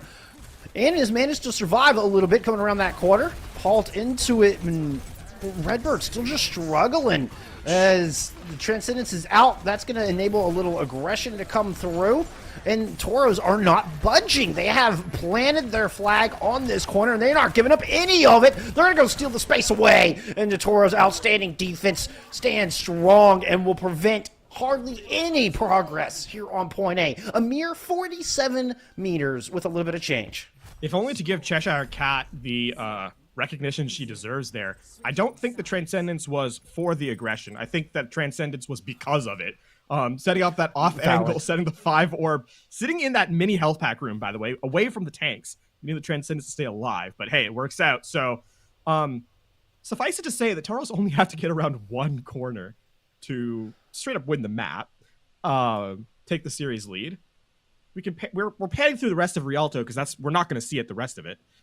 So shout out, you will not be seeing. this is all of this that you're seeing right now. We will not be seeing later. And I've seen a lot of full holds on Rialto. One of the highest percentage of full holds of any map in the game. But that close, like around first corner, oh my. That was a statement. Toros came out angry after losing Eichenwalde. Yeah, I mean, Eichenwalde was lost really close. That is even closer than I thought it was going to be. That yellow box of victory. I thought, when I said first quarter, I thought I meant around this quarter that we're looking at right now. But no, it is in fact not even that far. So, Redbird Academy have their work cut out for them. They're going to the pocketed Echo. Margin of error is nil. And we'll see how well they're able to recover because, again, 4 minutes is the time bank that is afforded to the Toros as they get set for their attacking half. I like that Redbird are holding this high ground. They want to put as much pressure down and force the Toros to fight for every inch because they don't have the luxury. They don't have any of that margin for error that you're speaking of. Sam over the top, throwing in some work. Got a decent volley of stickies, and there's another one there. It's going to credit them with a little bit of ult charge. But this fight has to take place now. You're giving them all this space already, and this cart is going to be within that 5-meter mark directly. Oh no, Baguette goes down. I don't think Crimson can afford to go for the resurrect. Don't even try it. Mayman's going to be nearly taken down. This has gone from bad to absolutely disastrous for Redbird. Yeah, the Ant Matrix is up with a Discord Orb. That is just way too much damage. And it only cost Toros a couple of kills, or they only had to get a couple of kills to take that point. It wasn't even a full team fight win. It was just so much pressure and disciplined ult use once again out of the squad from Dominguez Hills. Yeah, we see the well played come through from Sam. Fair play. Yeah. Hey, I love the sportsmanship. Yep. Gotta love it. At the end of the day, we're all just fans of this game. We're all just passionate people who love this game, and on the battlefield, they're all just fellow competitors. So you do love to see that level of sportsmanship. But man, it's how could you not be impressed with that Rialto play? That was fast. That was lightning fast. I felt like we were just looking at you, friends. Like we were just here. I mean, yeah. I mean, in all fairness, that was what? That was a less than 5-minute map because it's 4 minutes for the defense, obviously, and it was less than a minute on the offense. So. Yeah, blink and you miss it on the offensive round. Redbird blinked a little bit on their defensive half, and we'll hope they can come up with a response in map number 4, as we now have to say that the Toros are at match point, sitting at 2-1 scoreline here. And while the first 2 maps were close, Rialto certainly wasn't. And again, just to reiterate how important this match is, I mean, these two teams are neck and neck in the standings, and the winner of this one is really going to kind of push themselves and elevate themselves through the champion Cyan division, kind of pushing towards that top 3 slot, and really give themselves an advantage when we get to the end of the season. We're in week 7 and 9. These seedings are going to become really important come postseason, and it's going to start here. Toros are 1 map away from regaining a positive record and trying to regain that 4th place seed, possibly push it up into 3rd. Yeah, and we talked a little bit about it at the top of the show, but statistically, or in terms of like the standings and who played against who, so strength of schedule, accounted for as well. The Toros have played up against a couple of teams that Redbird has yet to play. So, with that victory in hand, if the Toros can take it all the way now, not only is your map record starting to look a little bit better, you got that, the map differential starts playing in your hand a little bit. But on top of that, you don't have to worry about, what the Redbird Academy squad does later down the road. You've already taken care of that problem. So we'll see. A victory here would mean a tremendous amount for the Toros as they continue their hunt for that postseason berth, certainly. And I think the adaptation, from the Toros, talking about the flexibility, talking about the recovery, as we have throughout this entire series, both these teams are well-disciplined teams. Now it's the Redbird Academy squad's turn to have that reply, because the Toros, they saw they lost, made one change, played to a different composition, and absolutely steamrolled their opposition. Redbird needs a response now. Well, that hunt will take place on Numbani. Will be hopefully the place, if you're a Redbirds fan, that they can send this on over to map 5 and equalize once again and get us back to a stalemate score line. And Numbani plays very differently from anything else that we have seen so far today. Yeah. We did see a little bit of Wrecking Ball come out from Redbird to minimal success on that last map. But there's a few options, available to you on Numbani. Most prevalently, I like to play the Monkey. I like to see the Winston here on Numbani, but it's certainly by no means the only composition that you can run. Yeah, I mean, we've seen flexibility from these squads to differing levels of success, because obviously there's the mirror, like the mirror composition we've seen so far, the double shield, which was Toro's entirely in hand. We saw the mirror Reinhardt, which was very, very close, literally one fight difference between the two teams in that main mirror. And then we saw a dive mirror on Busan Point A, on that first round of Busan. Yep, on downtown. Yes, sir. Yeah, which was it was a somber Reaper look for Redbird, whereas the Toros played a Tracer Reaper. So a little bit of a difference there, but overall fairly similar. So I mean, with the exception of double shield, meaning the Orisa Sigma, the teams are about evenly matched. So the fact that we're going to a dive composition here, I think it's going to be all about execution. And Redbird now, their biggest opponent is not in fact the Toros, but themselves, considering they were so handily taken down on that last map. They need to get out of their own heads here. Oh yeah, this is an absolute GG go next moment. You can't even think about it. Just come into Numbani and play your game on Numbani. Sam's going back over to the Echo. So didn't really get a lot done there on the defense with the Echo. Certainly plenty of room to work with, but no pocket for him as they're looking to hold this high ground off against the Toros. Toros doing a pretty good job there of the duel, considering that Baguette had the healing from the Ana. So remarkable stuff there from the Tracer. And then you have Danny trying to take the opposite high ground. So Toro's just looking to take it away. As you see Maelstrom here looking to push around this corner. Gets forced off. Bubbles out here from Redbird Academy. They do have that Diva who can help with the high ground, while WikiTrick struggles to really get any assistance outside of a bubble. This is a stalemate that favors the Toros, though, because they're playing for energy for their Zarya and Nano Boost charge. Night Fury up to about 80% here. And Baguette being taken down. That's the dive they were looking for. And the Toros are in full advantage. And even using the Nano Boost, Redbird Academy still falling, and they've thrown away one of their great win cons that the Toros will have once they start getting this cart rolling into the streets. Yeah, it's going to be a full reset here. So, I mean, the one thing that kind of surprised me is that Redbird Academy played that so passively. Again, the Toros have a very linear approach with their composition. You know what's going to happen. It's about entering with Maelstrom, getting poke damage off the bubble, then you use the Winston bubble, then you farm Nano Charge, right? And that's kind of the cycle there. Redbird Academy has a more dynamic look because they have the double dive composition. They should be engaging here. They should not be letting the Toros take space. And right now, that's all the Toros are doing. Oh, and it's a 3D Hizzy double kill pulse bomb, triple kill there to just kind of cap this off. And like Redbird never even got set, much less put together an attack. And I mean, here's the big problem for Redbird Academy. Look at their ults, and you're like, oh, okay, that's decent. They've got Primal, they've got they've got Duplicate, they've got the Pulse Bomb, and then you look at the Toros, and they just have the better engage ultimates right now. The Graviton Surge can just end a fight. Obviously, you have the Nano Boost, which you haven't had to commit, the Primal Rage, and it goes on. The list goes on here for the Toros. They're really in a dynamic position here to take the fight for the first time this map. Something they haven't, statistically been set for, and they're going to continue to just take that space. Yeah, Maelstrom is now inside of a tiny room with the Primal Rage. Does eat a Pulse Bomb, which took a lot of that 1,000 health points down. And was even purple there for a bit. But here comes Danny picking up the slack. The Nano Boost reinforcing this blade is going to pick up a couple more. And the Toros decisive in their fights and winning every single one of them so far. And Danny, despite not having dash, despite not having deflect, is still alive. So the support there from the team immense, and the Toros still have not had to use this Graviton Surge, and they're getting the hunting down eliminations. The Toros are picking up right where they left off on Rialto. Just a steamroll, and Redbird Academy not quite able to get out of their own heads, I don't think. I mean, that's got to be part of that indecisiveness, part of that passivity that we were talking about, because the Toros are, this looks easy. This does not look like the same team that the Toros were facing back on Eichenwald. They're putting up such a close battle. This is extremely one-sided. Finally, the Duplicate comes out, but there's the Graviton Surge as well. The Pulse Bomb thrown in, and both supports already down for Redbird Academy. And I don't think that Sam's going to keep this Primal Rage for very much longer. Duplicate notwithstanding, the only player remaining, the Focus Fire is there, and the whip shot for the very end. No one's even going to touch. That's going to be wow. The Toros time bank climbing up, not down, as they complete the map. one of the fastest Numbanis I think I've ever seen. I mean, they literally won every single fight.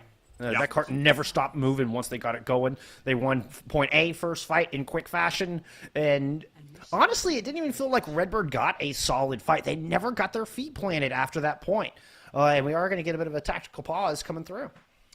Yeah, I think Redbird Academy needs to, sort of take a second, take a breath, focus on, take a moment to focus on, what they can change about their own gameplay at the moment, because I don't think Toros have massively changed up their style in either of the last two maps, really. I mean, perhaps in the head-to-head matchup with the double shield or with the wrecking ball against the double shield, you can say that the Toros had a compositional advantage. Sure, I'll bite with that. But I think here on Numbani, it is an element of just trying to overcommit to fights when or not fully resetting, not fully respecting your opponent, and thinking you should win a fight just based on your numbers. And the Toros saying, we're just going to play good foundational Overwatch, and as a result, punching their opponents.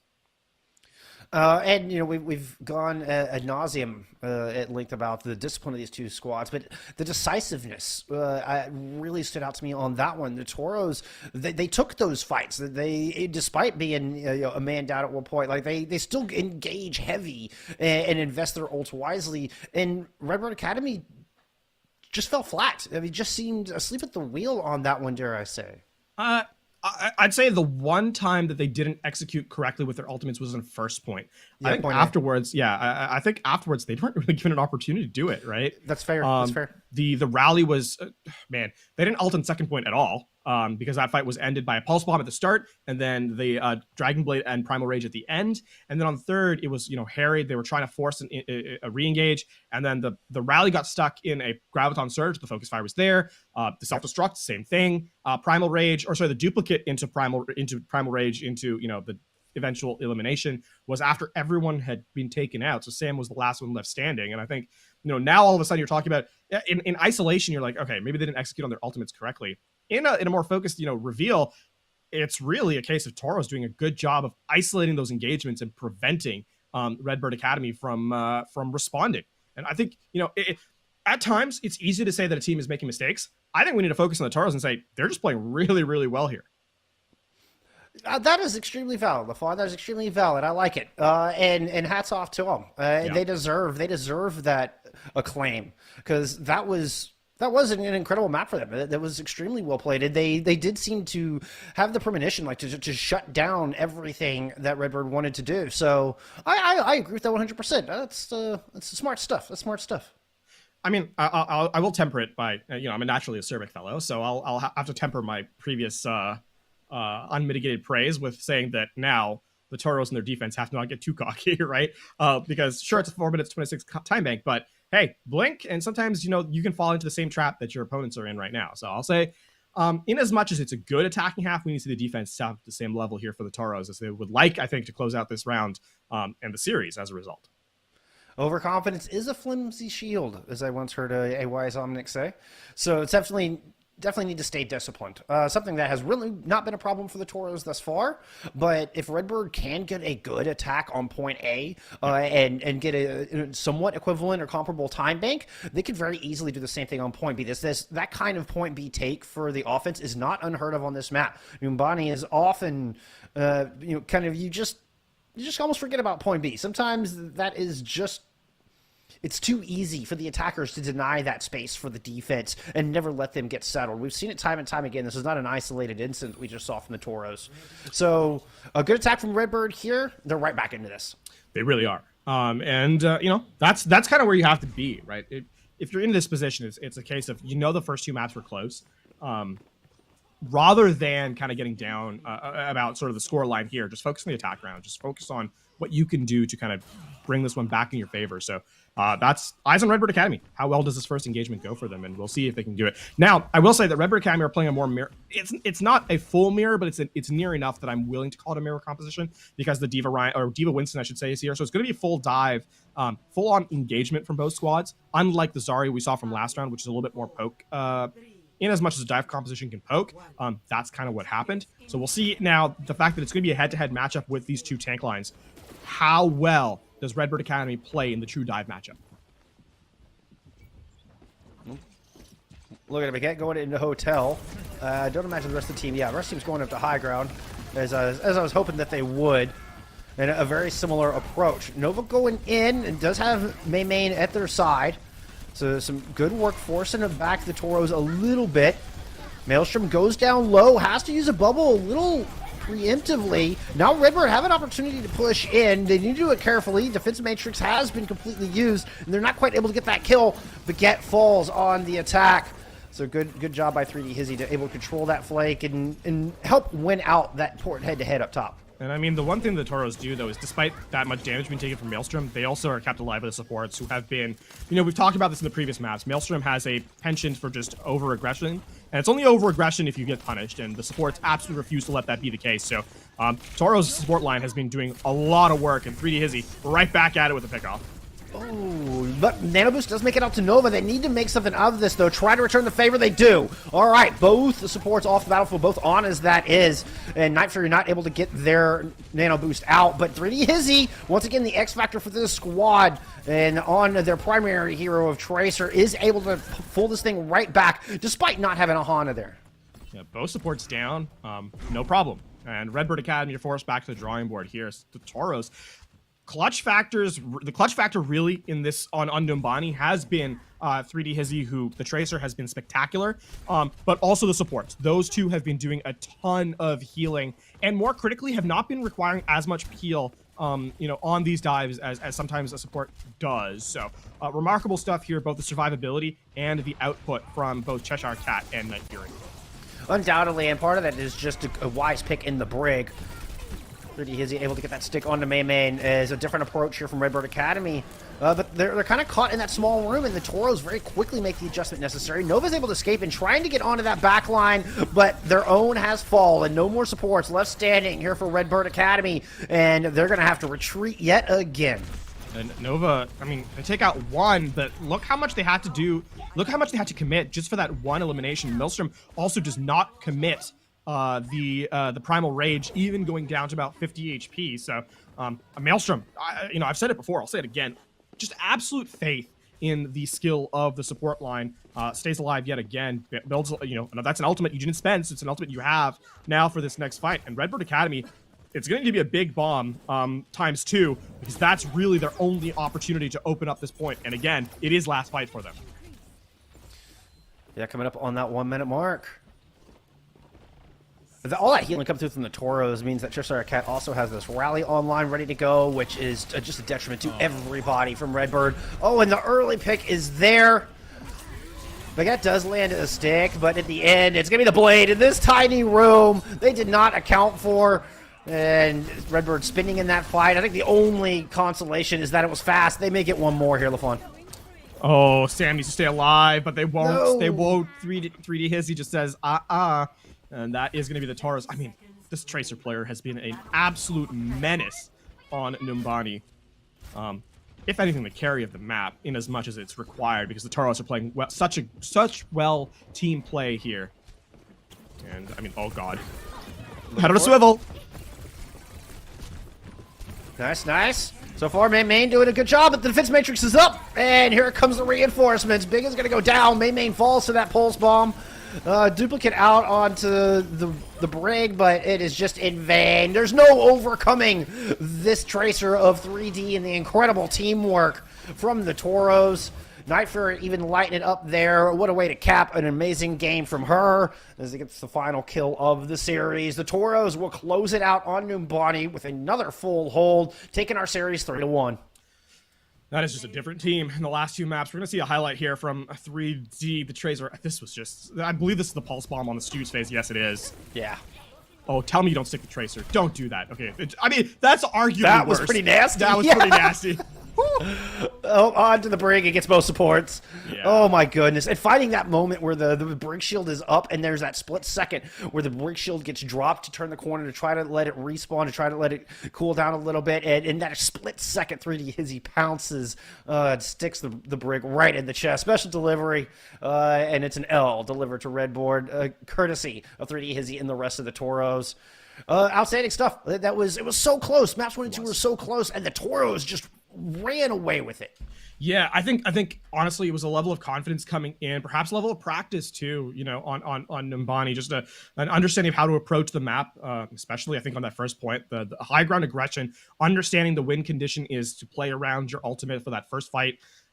Just good mechanics as well. We saw the sleep from Night Fury, I believe, onto the nano boosted Winston, that was coming in, and then really as we've talked about the Tracer play several times, and we saw the highlight there exactly as to why.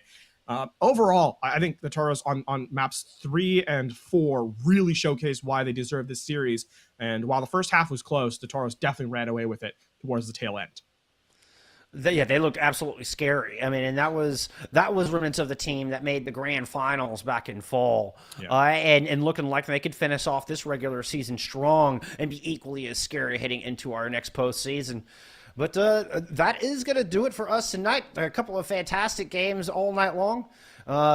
Big shout out to Maniclass and So for carrying us through our first two. Big shout out to our producers and observers, Tofu and Caroline behind the scenes for keeping everything up and running. Huge shout out to Caroline. She does so much for this league. It's ungodly. Send her your love. And yeah, Lafon, any last words? It's a pleasure casting with you again. It's been too long. It has. I mean, you know what? This has been Overwatch is always a good time. We got to see some fantastic games, and hey, what more can you ask for when you have this level of execution from the teams? Shout out to them. Shout out to the players. And yeah, it's been fun. It's been a ride. And God, I have to stop with these puns. I'm sorry. I'm done. Most importantly, thank you all very much at home for hanging out with us and enjoying these fantastic games. Keep an eye out. There's plenty more action, plenty more titles from NECC going on. And otherwise, have a wonderful weekend. And we'll see you next Thursday for more Overwatch. Have a great night, y'all.